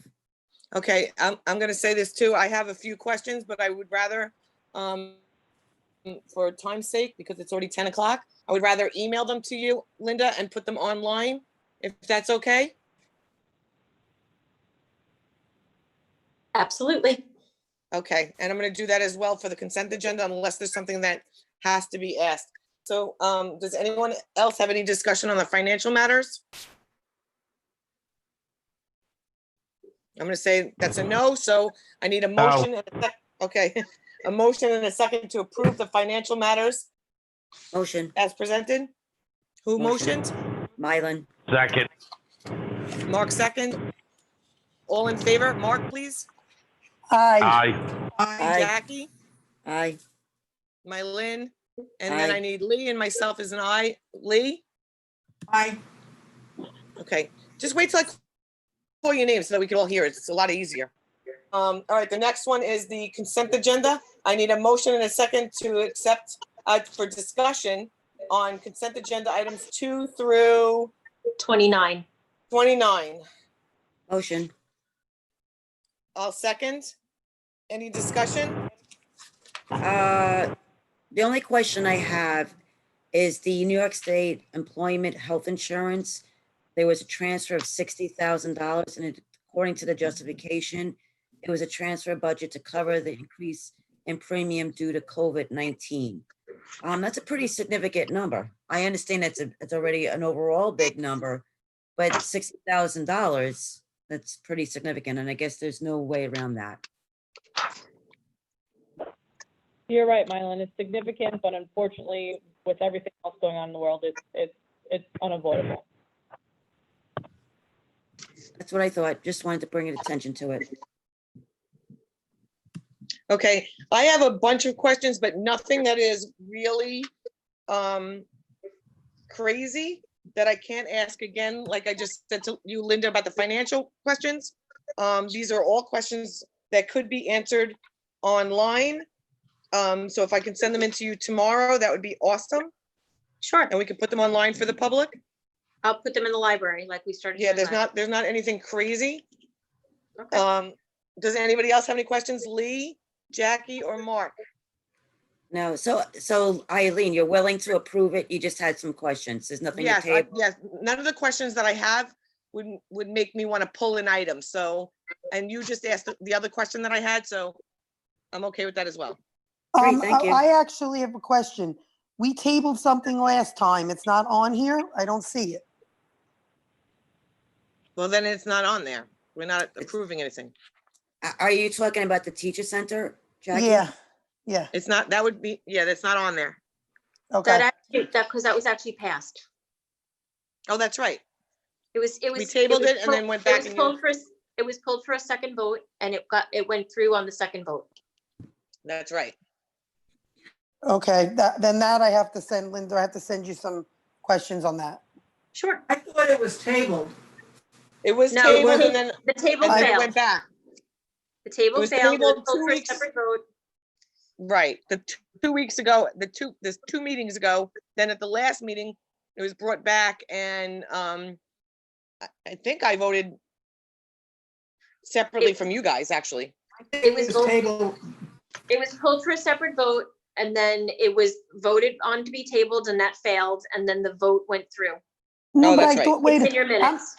okay, I'm confused because I thought Greg said, showed us how to table it, and we were tabling it until this time, until I got the information that I needed. The table failed on that, Okay. on those motions that you're talking about, Jackie, the table failed. It's in your minutes. If you look back at the minutes that you approved earlier in the meeting, it's in the minutes. Okay, well, then I have a question for you in regards to something with that. I'll have to ask you in executive. Sure. Absolutely. Okay. All right, so any more questions from Mark or Lee? No. Lee? No, I'm good. Okay, Lee, you disappeared. All right, so then I need a motion and a second to accept the items on the consent agenda 2 through 29. Motion. Mark motions, I'll second. Mylin seconds. I need an all in favor from Mark first, please. Aye. Lee? Lee? Bueller? Lee? Okay, Mylin? Aye. All right, Yes. I can, aye, Yes. Mylin? And Jackie? Yes, And I'm an aye Yes. as well. Aye. Okay. The next is, there was no items removed. The next is public comment. Jesse, you're up. You hit it with a Bueller. All right. Hi, all, again. So I did share with the board all the emails that were received. And would you like me to read all of the emails individually, or I did pull out all the questions and shared them with you earlier? How would you like me to do it? Do the ones with the questions, and then there was, There were two long separate ones that weren't questions that were just Right. asked to be read. All right, Okay, so I'll do that. well, I'll let the other board members speak to that. I'm okay with either way because it's 10 o'clock. We should, they should get their half an hour, so. I'm okay with it. Lee, are you okay with that? Start with the questions. Okay. Jackie, are you okay with them reading it, Lee? Yes. Mark? Yes. Jackie? Yes. Mylin? yes, Okay, so go ahead. Okay, so the first few questions relate to fall 2020. So one individual asked, should it be decided that remote instruction needs to happen? Is the union going to allow its teachers to do so, or are these committees just wasting their time? With it being summer, will teachers be mandated to do the necessary training should we need to do any remote instruction in September? Linda, will you take these questions that pertain to admin? Sure, and I think some of them are going to be Dean as well. In fact, I think probably Dean can answer both of those questions better than I can, because he's meeting with the CTA later this week. So as Greg had presented to the board at the last meeting, that there are some items that we need to consult with our bargaining units, and there are other items that we need to negotiate. We're in the process of meeting. We have an administrative team, and we're meeting with the teachers union. We'll be doing that throughout the summer to put together the best plan possible to educate our students this coming fall, whether we are in school, whether we are in school partially, or whether we are fully remote. As far as trainings, we are offering trainings over the summer for both our parents.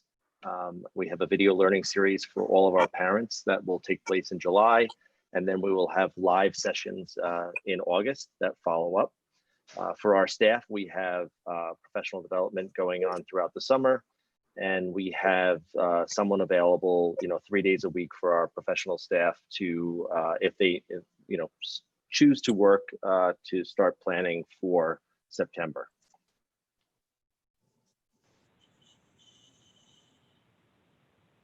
Thank you. Next question, Jesse. I believe after listening to the attorney last meeting that there was a necessary quick turnaround by administration to get their virtual learning plans to the state for 7 hours notice, then extended to 24 hours. So was the issue that there was no time to get a live instruction plan in place? Would it have been possible to submit the plan you did and then update it with a live instruction plan?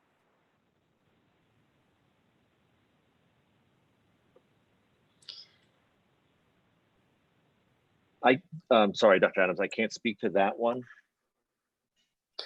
I think they're speaking of the fall plan, of the spring.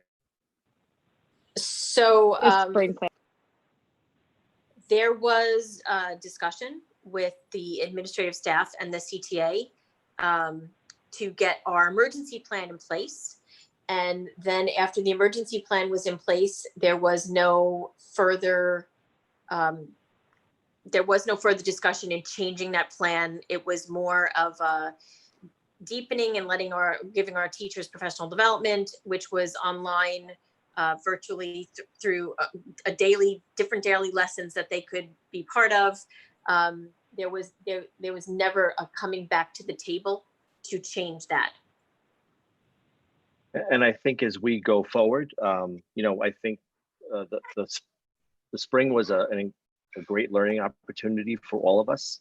And I think as we go forward, based upon the feedback of our community and the committees, we definitely want to choose a plan that best suits the needs of our kids.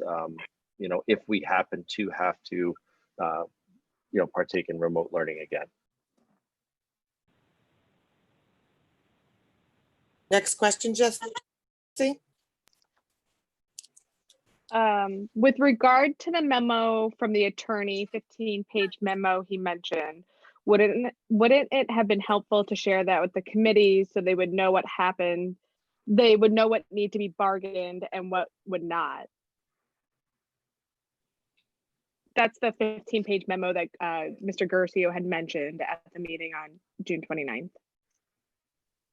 So that's work product that the district pays the attorneys to do, and that's privileged and confidential information.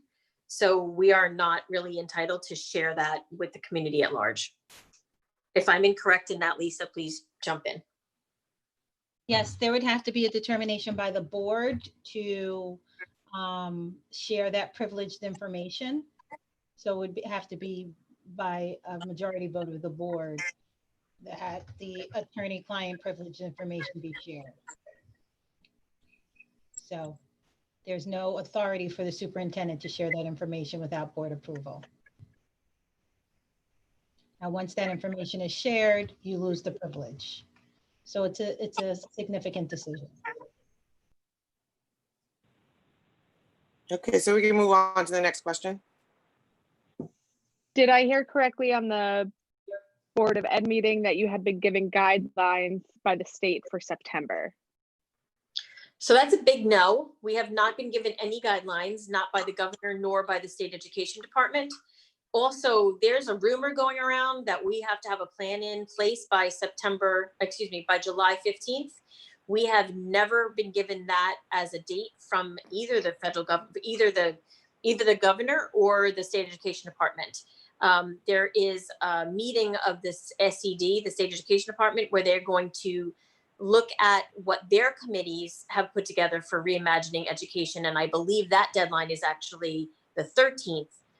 But there's been, we've heard it over and over again. Originally it was July 1 and then it was July 15th. But at this moment, there's no document, there's no guidelines, where we had great committee meetings that have given us a lot of feedback from our parents, our teachers, and the rest of our community at large. But we have absolutely no guidelines from SED or from the governor.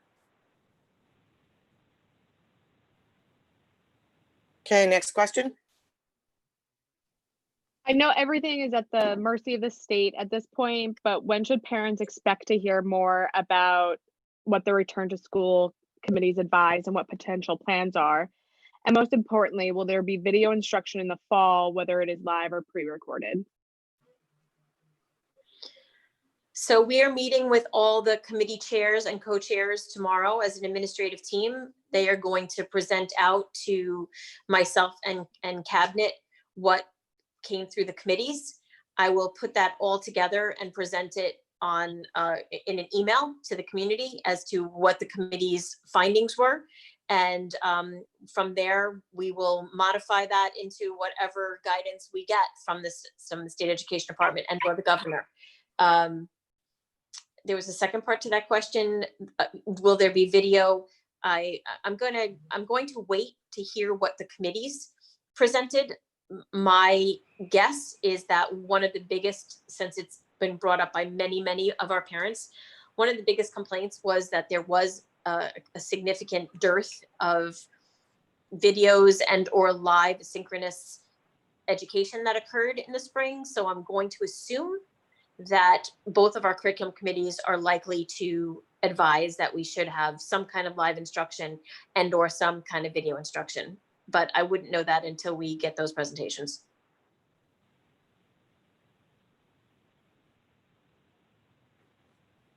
Just, is there more?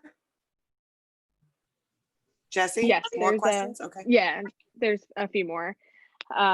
So another question came in: since the board eliminated the position of director of guidance, how is the district going to stay in compliance with the state mandates? Are you willingly going to be out of state compliance?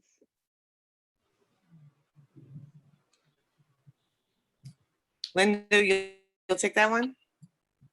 I don't really have an answer to that because I don't have the director of guidance. So I need to sit with my team and figure out how we're not going to be out of compliance, because right now we actually are. So and that may be part of the mental health plan where we spoke about earlier, where we come together and give the board an idea of where we need to place more mental health professionals to try to become back in compliance with that.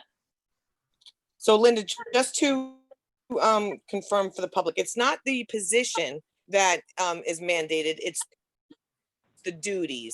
So we're going to work on getting the duties assigned to different people so that we are in compliance with not only New York State law, but we don't mess up anything with that contract that Lisa explained to us. Correct? So this was the director of guidance, so it's different than what we spoke about earlier, but it is the regulation is that every child in the district has access via the guidance plan to counseling, guidance counseling. Right. And Mr. Macaluso, as the director of guidance, had that appropriate certification, because not all guidance counselors have K-12 certification. So he functioned in that role for the district. So we need to figure out if there's other people within the district who can function in that role, and make that happen so we're not out of compliance. Okay. Can I Linda. add something? Can I add Okay. something to that? I'd like to Gladly. get through the questions first and then we can add it at the end because this is public comment. Okay, So if you don't mind.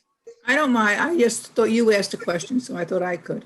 Go No, I ahead. didn't. I just wanted Linda to clarify the duties. Okay. Because she said she didn't have an answer, so. All right, so I'm gonna ask a Okay. question about that after they finish. Okay, That's all right, okay. thank you, Lee. Me too, Thanks for waiting, I Eileen. appreciate it. Go ahead, all right, Jackie, you too, we got you. You're on cue there. Go ahead, Jesse. An email was submitted for the district to reconsider allowing outside entities to use the district fields and grounds for various sports I think teams, that's travel Lisa teams, question. that sort of thing. Lisa, I think that's a question for you. I didn't, it said there was, is there any authority? Was that the question? Did I hear that correctly? Jesse, can you clarify that question for Lisa? It was asked for the district to reconsider allowing outside entities to use the district fields.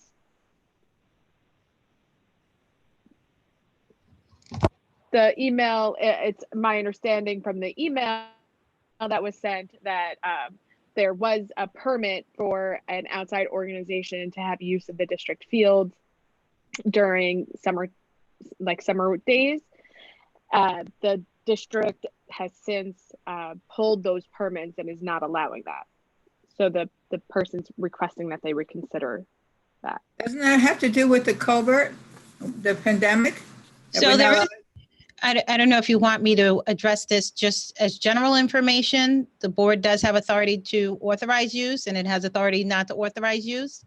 If you do authorize, there are about 20 pages of guidance that must be followed by any entity that utilizes your fields. It includes social distancing mandates, sterilization, and obviously cleaning mandates, group size mandates, social distancing mandates that have to be certified via documentation.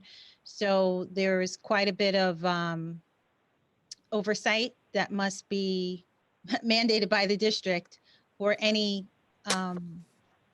group that utilizes the district's field. So it is up to the Board of Education to make a determination as to what it wants to do in that regard.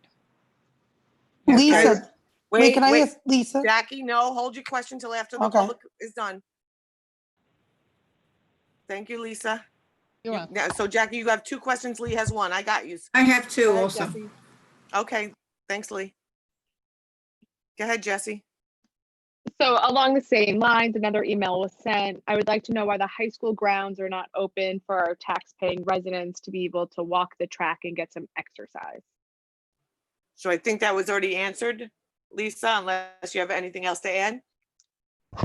No, like I said, it's a board determination, but there has to be a level of control and compliance that is in association with the use of facilities.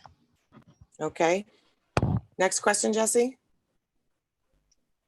At the last Board of Ed meeting, there was a live chat going on, maybe on previous calls too, but I only noticed at this last meeting.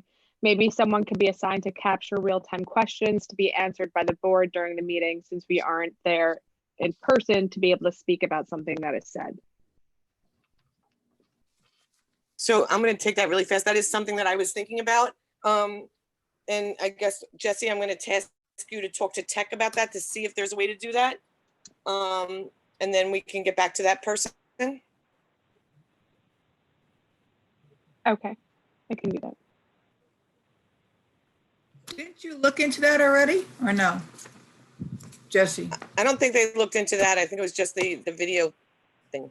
There is a way to do it. It's just you need someone to sit there and just answer the questions. And, if you go live, sometimes you can get hundreds of people. So there has to be some sort of controls in place or to let them in. So Jesse, if you could check out that from tech, that would be awesome. Okay, I will do that. Okay, next question. The staff would like to know why it is okay for them to be back at work, but the board can still meet remotely.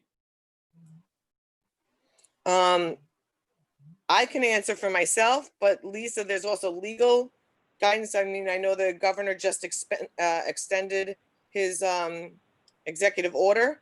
For myself, I have to say that I have been extremely cautious, overly cautious since March 14th.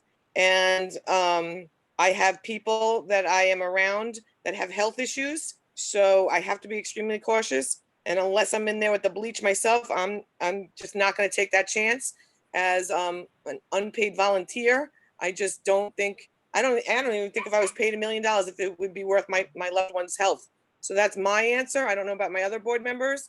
And then again, the governor just extended his executive order through August 5th that we can continue to meet through the Zoom. While it's not optimal, it's much easier to go down there in person. Believe me, I annoy the crap out of my family being on this, and they all have to be quiet. It is something that I have to take seriously because I'm around people that have health conditions. Can I answer, Eileen, for myself? Wait, Jesse, is that the last question? I'm going to let all the board members answer that one. And if that's the last question and it's just those 2 emails, and then we can let Lee and Jackie ask their 2 questions as well? Or is there another question? There's one additional question. Okay, so hold that one additional question. If all my board members want to answer why they do Zoom, that's great. And then we'll do the one last question, and then Lee, you can ask your 2 questions, and then Jackie, you can ask your 2. Okay. And then we'll read the emails. Okay, sound good? Yes. All right, Lee, you want to go first or you want me to go? I thought we were answering this question about. You're just the answering this question right Yeah. now, Lee Secretaries. and Jackie, right? You want me to go or you want to go? The secretaries, I believe, if they're concerned about, legitimate concerns about their health, that we should move them. We have a lot of places to move them. It might be a little inconvenient, but if they feel that they're too close together, they can move into the 2 of the rooms downstairs. They can move into another building at this point, safety first. So I think we should, be aware of their feelings as well as we're aware of our own feelings. So I think we should give them the option to move in different spots. The work has to get done. They are getting a salary, but that we should be more respectful of where they should be doing it. If they're that concerned, we should move them around. That's my feeling. Okay, I actually sent an email. I know I was one of the few who said I have no problem meeting at central office. I have no problem doing the in-person. Unfortunately, I go to work each week, so I'm going to be at work the next 3 days. It's not going to matter if I would have ended up at central. If I've got to go to work, we have a job to do. I feel for the clerical and anybody else who is nervous or has anxiety. I'm seeing it everywhere. It's not just here. People are afraid, and it's understandable. And if there's anything we can do to alleviate that, I agree with Lee. I would, have no problem okaying if people need to be socially distanced and need bigger space. If that's an issue, we could look into that. As for myself, I had no problem having a meeting in person tonight, as I emailed everybody. I respect everybody else's, situations and how they feel, because I understand if I didn't have to go out and be around people, I'd probably want to stay in right now and just, look after your families, look after yourselves, health-wise, health first, family first. But like I said, unfortunately, I'm out there anyway. So for me, it's just a matter of being able to social distance, being able to take all health and safety precautions.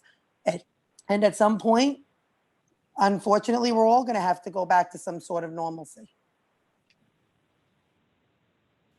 Mark and Mylin, Mark or Mylin, do you guys want to answer that question? Yes, I'll answer that question. Okay. So you have to honor the 6-foot distance. You have 5 board members. I'm assuming you're going to have 5 to 6 additional people, and that includes your superintendent, her assistant superintendents, and your district clerk. that is 60 feet that you would have to require in that room to keep the recommended distance. My husband has been going to work through this COVID. He doesn't, he has to comply like everybody else does. He actually works with the same team throughout the COVID. So it's the same 3 people he's working with. They're not mixing with people. There is a distance. They have increased their screen time or the way that they approach the job so that there is a limited amount of people that are around those people. So going back to what Lee was saying, she made a good point that to require that distance if necessary. In a boardroom, so you have the 5 board members, then you have the administration, 60 feet. I don't know how you can fit everybody on a Zoom call that way. Okay, Mark, do you want to answer that question? No, I'm not going to answer it. Okay. I think we all, we are all concerned about safety. And if an employee is concerned about their safety, they should definitely speak to their supervisor or Linda, I don't know how that works with the chain of command. And I'm sure that arrangements will be made. But again, that's through the district. Okay, there's one more question, and then you have 2 emails to read, and then we're gonna have Lee and Jackie finish up their questions. The last question is, why do we have outside vendors working in our schools without PPE? Who is responsible for enforcing PPE with our vendors? Okay, Linda, I don't know who takes that one. I'm assuming you.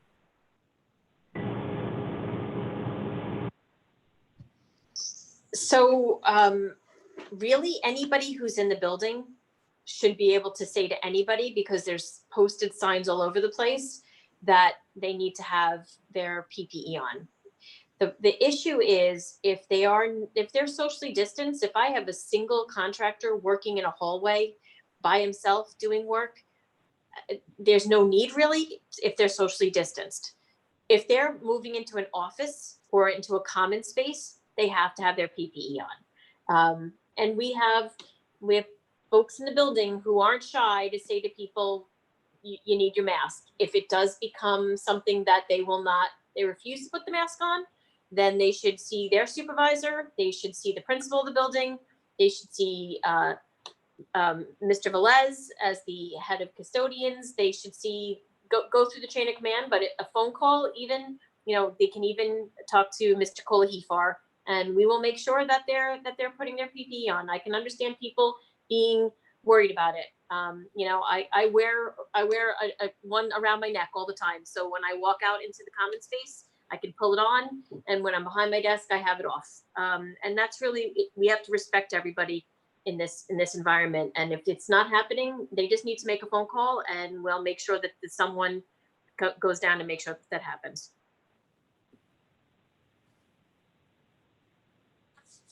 Oh, thank you, Linda. All right, Lee and Jackie.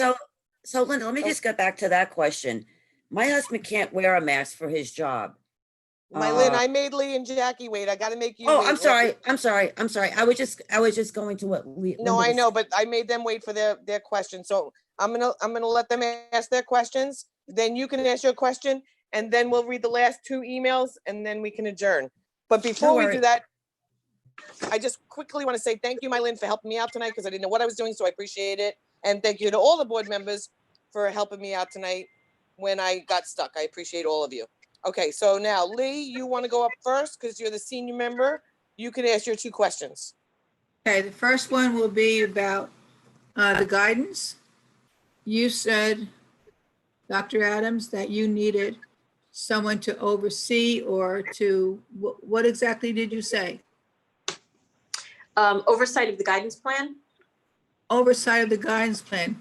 Does that mean he's going to take on, or she's going to take on, the responsibilities of the man that we just let go, or how does that work? The man that we just let go, he actually rebuilt that department, and did many things within that department. I'm That's- sure organized, you know, they know what they have to do. So are you just having someone there to oversee what he has accomplished or to build upon that, you know, or to write to the different colleges like he did to get different college, because he seemed to know the ropes because he came from Comac and was doing it for years. How does that, how is this new person going to help reach out to all these universities that they reach out to? No, that's just one thing he does. I don't know everything. How does this work?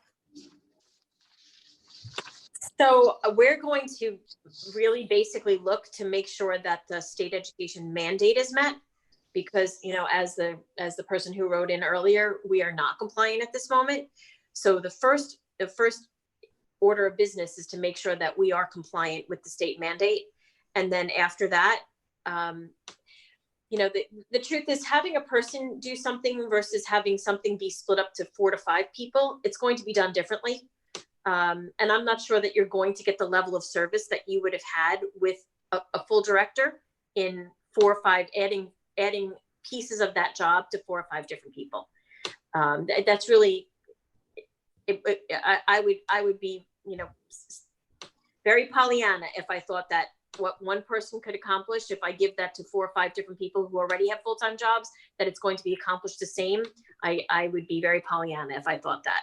So do I think that it will be done the same way that it would be done with one person? No. But the first thing that we need to do as administrative staff is make sure that the mandate, the state education mandate, is that we're compliant with that. Okay, I'm disappointed mostly because of the college applications. This gentleman went way above, but what is what is. Okay, my next thing was about these people looking for permits to use our property. I have all the guidelines. I read all the guidelines. I don't think, are any of the districts on Long Island doing this that you know of, Linda? So I know definitively about the ISLIP cluster because we talk to each other a lot. There are no permits being issued by East ISLIP, Sachem, Bayport, Blue Point, Sayville, Central ISLIP, and us. The other folks I didn't get to speak with about it, but none of the ISLIP cluster are issuing permits at all. Part of that is because the NISBA guidance, which came out that was looking at the governor's guidance, on June 25th, the governor's office basically told NISBA that while schools are able to allow individuals or group access to their fields and grounds, they are prohibited from any indoor activities, any in-person instruction, excluding special education, and any organized sports or recreational activities that are hosted or operated by the district. So our kids cannot be preseason coached by our own coaches. That was the governor's pushback on NISBA, which is the organization that oversees interscholastic sports and physical education in New York State. And their guidance is that because of those very deep guidelines, which are legal, which Mrs. Hutchinson spoke about earlier, that they feel schools should restrict access to the fields or grounds if we do not have the essential personnel necessary to ensure that the current restrictions on gathering size as well as current protocols on cleaning and disinfection are followed. In this summer, the majority of our folks are working on capital projects, and we've never sanitized our playgrounds. It just wasn't something that was part of protocol because they're outside. So the main worry that most ISLIP chiefs have is if you open the fields to permitted organizations, who's going to manage? And I know that Mrs. Hutchinson said it's really on the organization's mandate. But if they're using our fields, who's going to manage that they're under the essential guidelines? Who's going to make sure that they only have 2 fans for each child? Who's going to make sure that they're not doing the high-risk sports that are not allowed yet?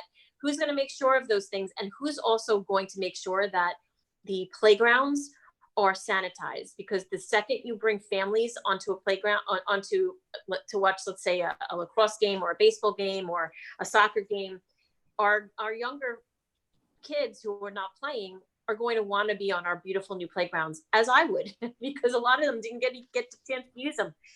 So my worry is that they will not be sanitized, because we don't have the personnel to do that in the summer, and we could potentially become a hotspot. And that's the worry. And I think that's the worry of most ISO chiefs right now. But of course, field utilization is, under the authority of the board. If the board wants to change that and authorize field utilization, you can certainly do that. That was just the thinking behind why all of the iSlip cluster is not at this point allowing field permit use. I'm reading the guidelines, and the guidelines talks about protective equipment, and there are 4 things that are mandated to do: hygiene, cleaning, and disinfecting. There's 1, 2, 3, 4, 5, 6 things they're mandated to do. No, 6, 7, 8 things. Communication, 3 things. Screening, 3 things. And none of this stuff, I don't know who would even oversee doing any of this stuff. This is a lot of work just for one group coming in here. And once again, I do believe that it's a safety issue, and we're stopping a lot of things. I just can't see letting something like this happen and start, like you said, an issue and a problem here in Connecticut. We're doing so well, and I'm proud of it. And everything I'm reading in these brochures says that we shouldn't be doing this. If we can't open our own track to our own families, we shouldn't be opening this, and we don't even know who's coming in. That's how I feel. Okay. Okay, Jackie, you're up with your questions, Okay. and then Mylin. Actually, since Linda, you already answered the question, I just am going to, I have 2 others, but I actually disagree with you, Lee. I think it is a safety issue, but I also think that this came from the Governor Cuomo. This came from his office. He's being very strict, and he's being very strict. And even so, he's saying that youth sports can start, certain youth sports, low risk. And yes, there is probably going to be many different things going on when we do open the tracks and when we do open the sports to things, to people on the outside. But at some point, we have to allow kids to be kids and get back into sports, get back into some normalcy, a sense of normalcy for their mental, emotional, and social growth, 100%. I am not saying that we shouldn't be strict. I am not saying that we shouldn't make it that you give permits, but with those permits comes a bunch of directives. And if they don't follow the orders, then we pull the permits. But are you going to be? We're not. Sorry. I'm just saying, but to say that we're not going to do it is to say that how much longer are we going to stop children from being children? I'm not saying not to be strict Jackie? or secure. Hold on, Eileen. But we do have to be reasonable, and reasonable is if the governor said that the kids could start playing, then we shouldn't be holding back these sports permits. That's my opinion. That's my belief. Jackie, that's right. Jackie, let's add this to it. Let's add this to the next meeting as a discussion, and we can have a longer discussion about it. I'm going on to my question. Because that was not a question. That was more of a comment. It was supposed to be a question, but Lee asked the same question, so I piggybacked. Right. So I'm saying because Eileen, I got we should have a discussion about this. Hold on, Jesse, can you add this for a discussion item to the next meeting? I will do that. Thank you. Okay, go ahead, Jackie. Next is Linda. I had spoken to you in the past. You had said to me that YFS or guidance in the middle schools, guidance in the high school, and YFS in the elementary school, I believe, if they were dual certified, could be the guidance representative or do what the guidance director did in regards to overseeing. Am I wrong? Oversight of the elementaries? I recall you saying that to me, but that was going back. So this is something that we're going to be discussing actually tomorrow with Mr. Bonadonna, Mrs. Santos, Mr. Kolahifar, Mr. Middleman, and myself to discuss how we might need to redeploy folks. So it's something that we're going to actually have that discussion tomorrow. Okay, another question, and I just want you to advise the public on this. So because I've been getting a bunch of calls and I know we got emails as a board. There were two unfortunate, very hot topics that nobody wants to touch. And I totally understand that because it brings a lot of emotions for a lot of different people among our community, but it needs to be said, okay? We are all Connecticut. I do not care about the color of your skin, the career choice, your political background or stance. What I care about are kids and kids being okay, kids not being bullied, kids not being made fun of regardless what their parents do for a living, kids not being racially profiled or attacked because of their race, any of these things. We brought this to you. I've emailed you and you have emailed me back on who's taking care of it. I just want the public to know that we are working on all the different issues in the community. We do care, we do about all the kids, regardless where they come from, what their backgrounds are, what their parents do for a living. It's all important. All kids are important in Connecticut. So Correct. Can you just let people know what we're doing to combat this kind of stuff, please? So this would be initiatives that and initiatives like this for mutual respect of all folks, no matter what their backgrounds are, would be something that would come out of our people personnel services. And it is something that we take very seriously because we are a world of different people, and that mutual respect is tantamount to making sure that the world continues to function. It would be something that we would, obviously, the world right now is in crisis in a lot of different ways, not just because of COVID, because of a lot of other things that have come to light recently. And it's even more important as we move into this new school year that mutual respect, respecting others, respecting differences of opinions, allowing people to believe differently than I believe and still being able to respect them as human beings. That is something that we need to, as a community, embrace. And it will be something that will be very much in the forefront of any programs that we bring into the district moving into next year. Those initiatives come out of Mrs. Santos' office, mostly through our YFS and through the different schools, those kind of programs occur. And we will continue to beef up those programs, not only for the mental health issues that we're going to see coming out of this COVID crisis, but because of all the things that are happening in the world right now and the differences of opinion that people have about things that are happening, because we need to begin to treat each other with mutual respect. Thank you so much. And I just have one last thing. I got an email earlier from someone who works in the district.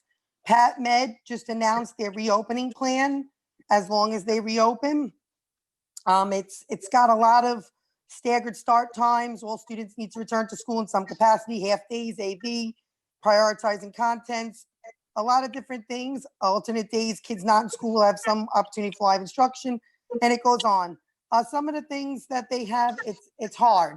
I just want to make sure that we give parents the choice that if in fact they choose to keep their children home, if we reopen, if the governor opens us, that will have some sort of B plan for those people, because there are going to be people who do not want to send their kids back to school and might switch over to homeschool. So there's a difference between homeschooling and the school being responsible for this child who's staying home. And I'm not sure that the SED guidance, I don't know what they're going to permit. Parents have always had the opportunity to homeschool, but that's no relationship to the school. That means they put in an IHIP plan, which is a homeschooling plan that gets put on file with Mrs. Santos' office as part of the PPS program, and it's monitored by Mrs. Santo and PPS. That has nothing to do with the school providing instruction. So that's a different thing than having a home instruction that is school-based. Again, I'm glad that Pat Med is moving forward. We're moving forward as well. I don't know if any document that you put together right now that's going to meet any kind of state education guidelines. I don't know if New York State, although we've seen it in different states, Connecticut being one, where the parent is permitted to keep the child home and mandates that the school provides the school service. I'm going to go out there on a limb and say that potentially is a possibility in New York State as well. We haven't seen that yet, though. But again, I am meeting with we're having a lot of meetings tomorrow. We're meeting with our co-chairs tomorrow. And by the end of this week, we should have some recommendations from all of those committees that we will be able to push out in an email to folks to say, these were the recommendations, this is what we're thinking. And we'll share that with the board and with the community on our Facebook page as well. They're not going to be set in stone until we have guidelines, but it is likely the state education department will say the school district must provide alternative instruction for any parent who, for whatever reason, wants to keep their child home.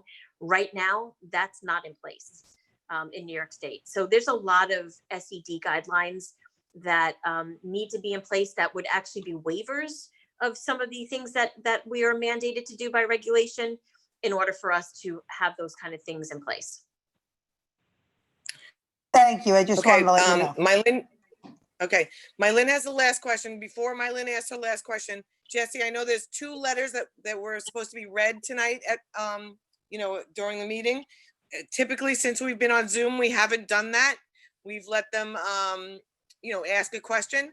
So instead of reading them, because I don't want to, how come you read mine, you didn't read mine? I'm going to ask Linda if you would post those on, the Google Doc site that we have all the postings so that we're fair to everyone. And then Yeah. I think that's it for the questions, right, Jesse? Yes. I mean, Okay, so- you want me to put those in? You want me to put those in the board doc library that we created for that? Yeah, I guess so, because they specifically asked that it be done at a board meeting, but that's not exactly fair because since March, we haven't done that. We haven't read any letters. We've only had Jesse pluck out the questions. There is no questions. It's just a letter that they wanted to share with the community. They have every right to do that if we were in person. So I'm going to ask that we put it on the website. Sure. But now, Mylyn, if you would ask your last question, and then we will be done, I think. Great, thank you. Mylyn? So there's, great, thank Okay. you. So there's, so I just wanted to touch on to something that Jackie had brought up, and it's something that I've brought up in the past several times, in particular with Linda. I know when I visit the buildings, I pay close attention to certain things. And Linda knows how I feel about when I like to see more interactions, more, trying to figure out how to say this. More interaction, more understanding. I think it also goes into the, let's go, I'll share something very quickly. So there was a TED Talks and it was called the, why the Black man went to the KKK rallies. And I kind of hope that many people will take the opportunity to see the TED Talks and just look it up, the Black man who attended the KKK rallies. And it was very interesting because whatever he had discovered through the process, and it took over years, it was a model of what is it, why don't you like me? Why don't you like me if you don't know me? And that to me was the real message that was important. How do you not like me if you don't know me? So he goes into saying that maybe we may not agree with things, but we have to establish a respect. I'm not going to change your mind. You're not going to change my mind. But maybe if we have an open dialogue, when you have a conversation, nobody's fighting. You're having a conversation, and maybe during that conversation or dialogue, you'll learn to respect the values of other people versus your own values. You may even embrace some of those values or thoughts or concerns or whatever it is, but it really needs to start with respect. And I think that should be taught from K through 12. How do we respect each other, value our value cultures, value traditions, respect, our backgrounds. We're all come from different backgrounds, and we should be able to respect that and appropriately handle that. And Linda knows how I feel about this topic because we spoke about it several times. From what I gathered today, looking through different news sources, CDC guidelines are supposed to come out next week in regard to the approach of how do we enter back to schools? What is that going to look like? Linda, are you familiar with that? The CDC guidelines. Yes. So I have seen no, we haven't seen the full blown out guidelines. We've seen pieces of them. Right. I understand that it's going to, I'm hoping from what I gathered, what I read was it was going to be in its entirety, what the CDC guidelines are going to look like for when schools open, how they open. I'm assuming what precautions are going to be needed and taken in, you know, in event of a school that is opening. So I think that would be something important to not only share with the board members when it does come out. I'm sure you'll get it before I do, but also with the public as well. So they get to see what the, maybe email to parents, what these CDC guidelines are going to look like for school openings. So this way, everybody's sort of on the same page with the model. The other last thing I'd like to address today, and I was brought up, and thank you, Eileen, I do agree with you. There should be a separate topic and added for a board discussion, is the use of fields. So while it's great that we allow our children to use the fields, we, again, I think Linda actually touched on this. Do we hire somebody? Do we pay a stipend to oversee that? Okay, well, we're going to pay the stipend to oversee leagues or entities use our property. Well, then how do you tell our younger children, our elementary children, sorry, you can look at those kids playing on the field, but no, you can't look at the shiny playground that we just built for you. So this is a very sensitive topic on both Yes, ends. it definitely has to be a fuller discussion with all of us. I agree. So thank you for adding that on for the next agenda. Okay, no problem.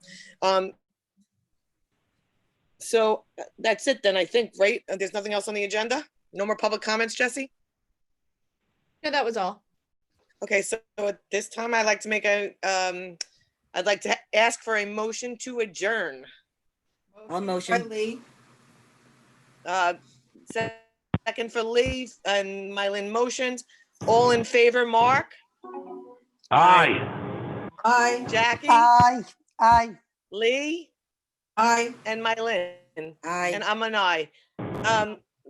My fellow trustees and administration, thank you for making my first night as the president very, very easy. I appreciate it. And Mylin, thanks for all your help today too. I appreciate that. Right back. Congrats. Everyone have a great night. Have a good night, everybody. Thank you. Good night. Good night. You Good want- night. Good night. Good night.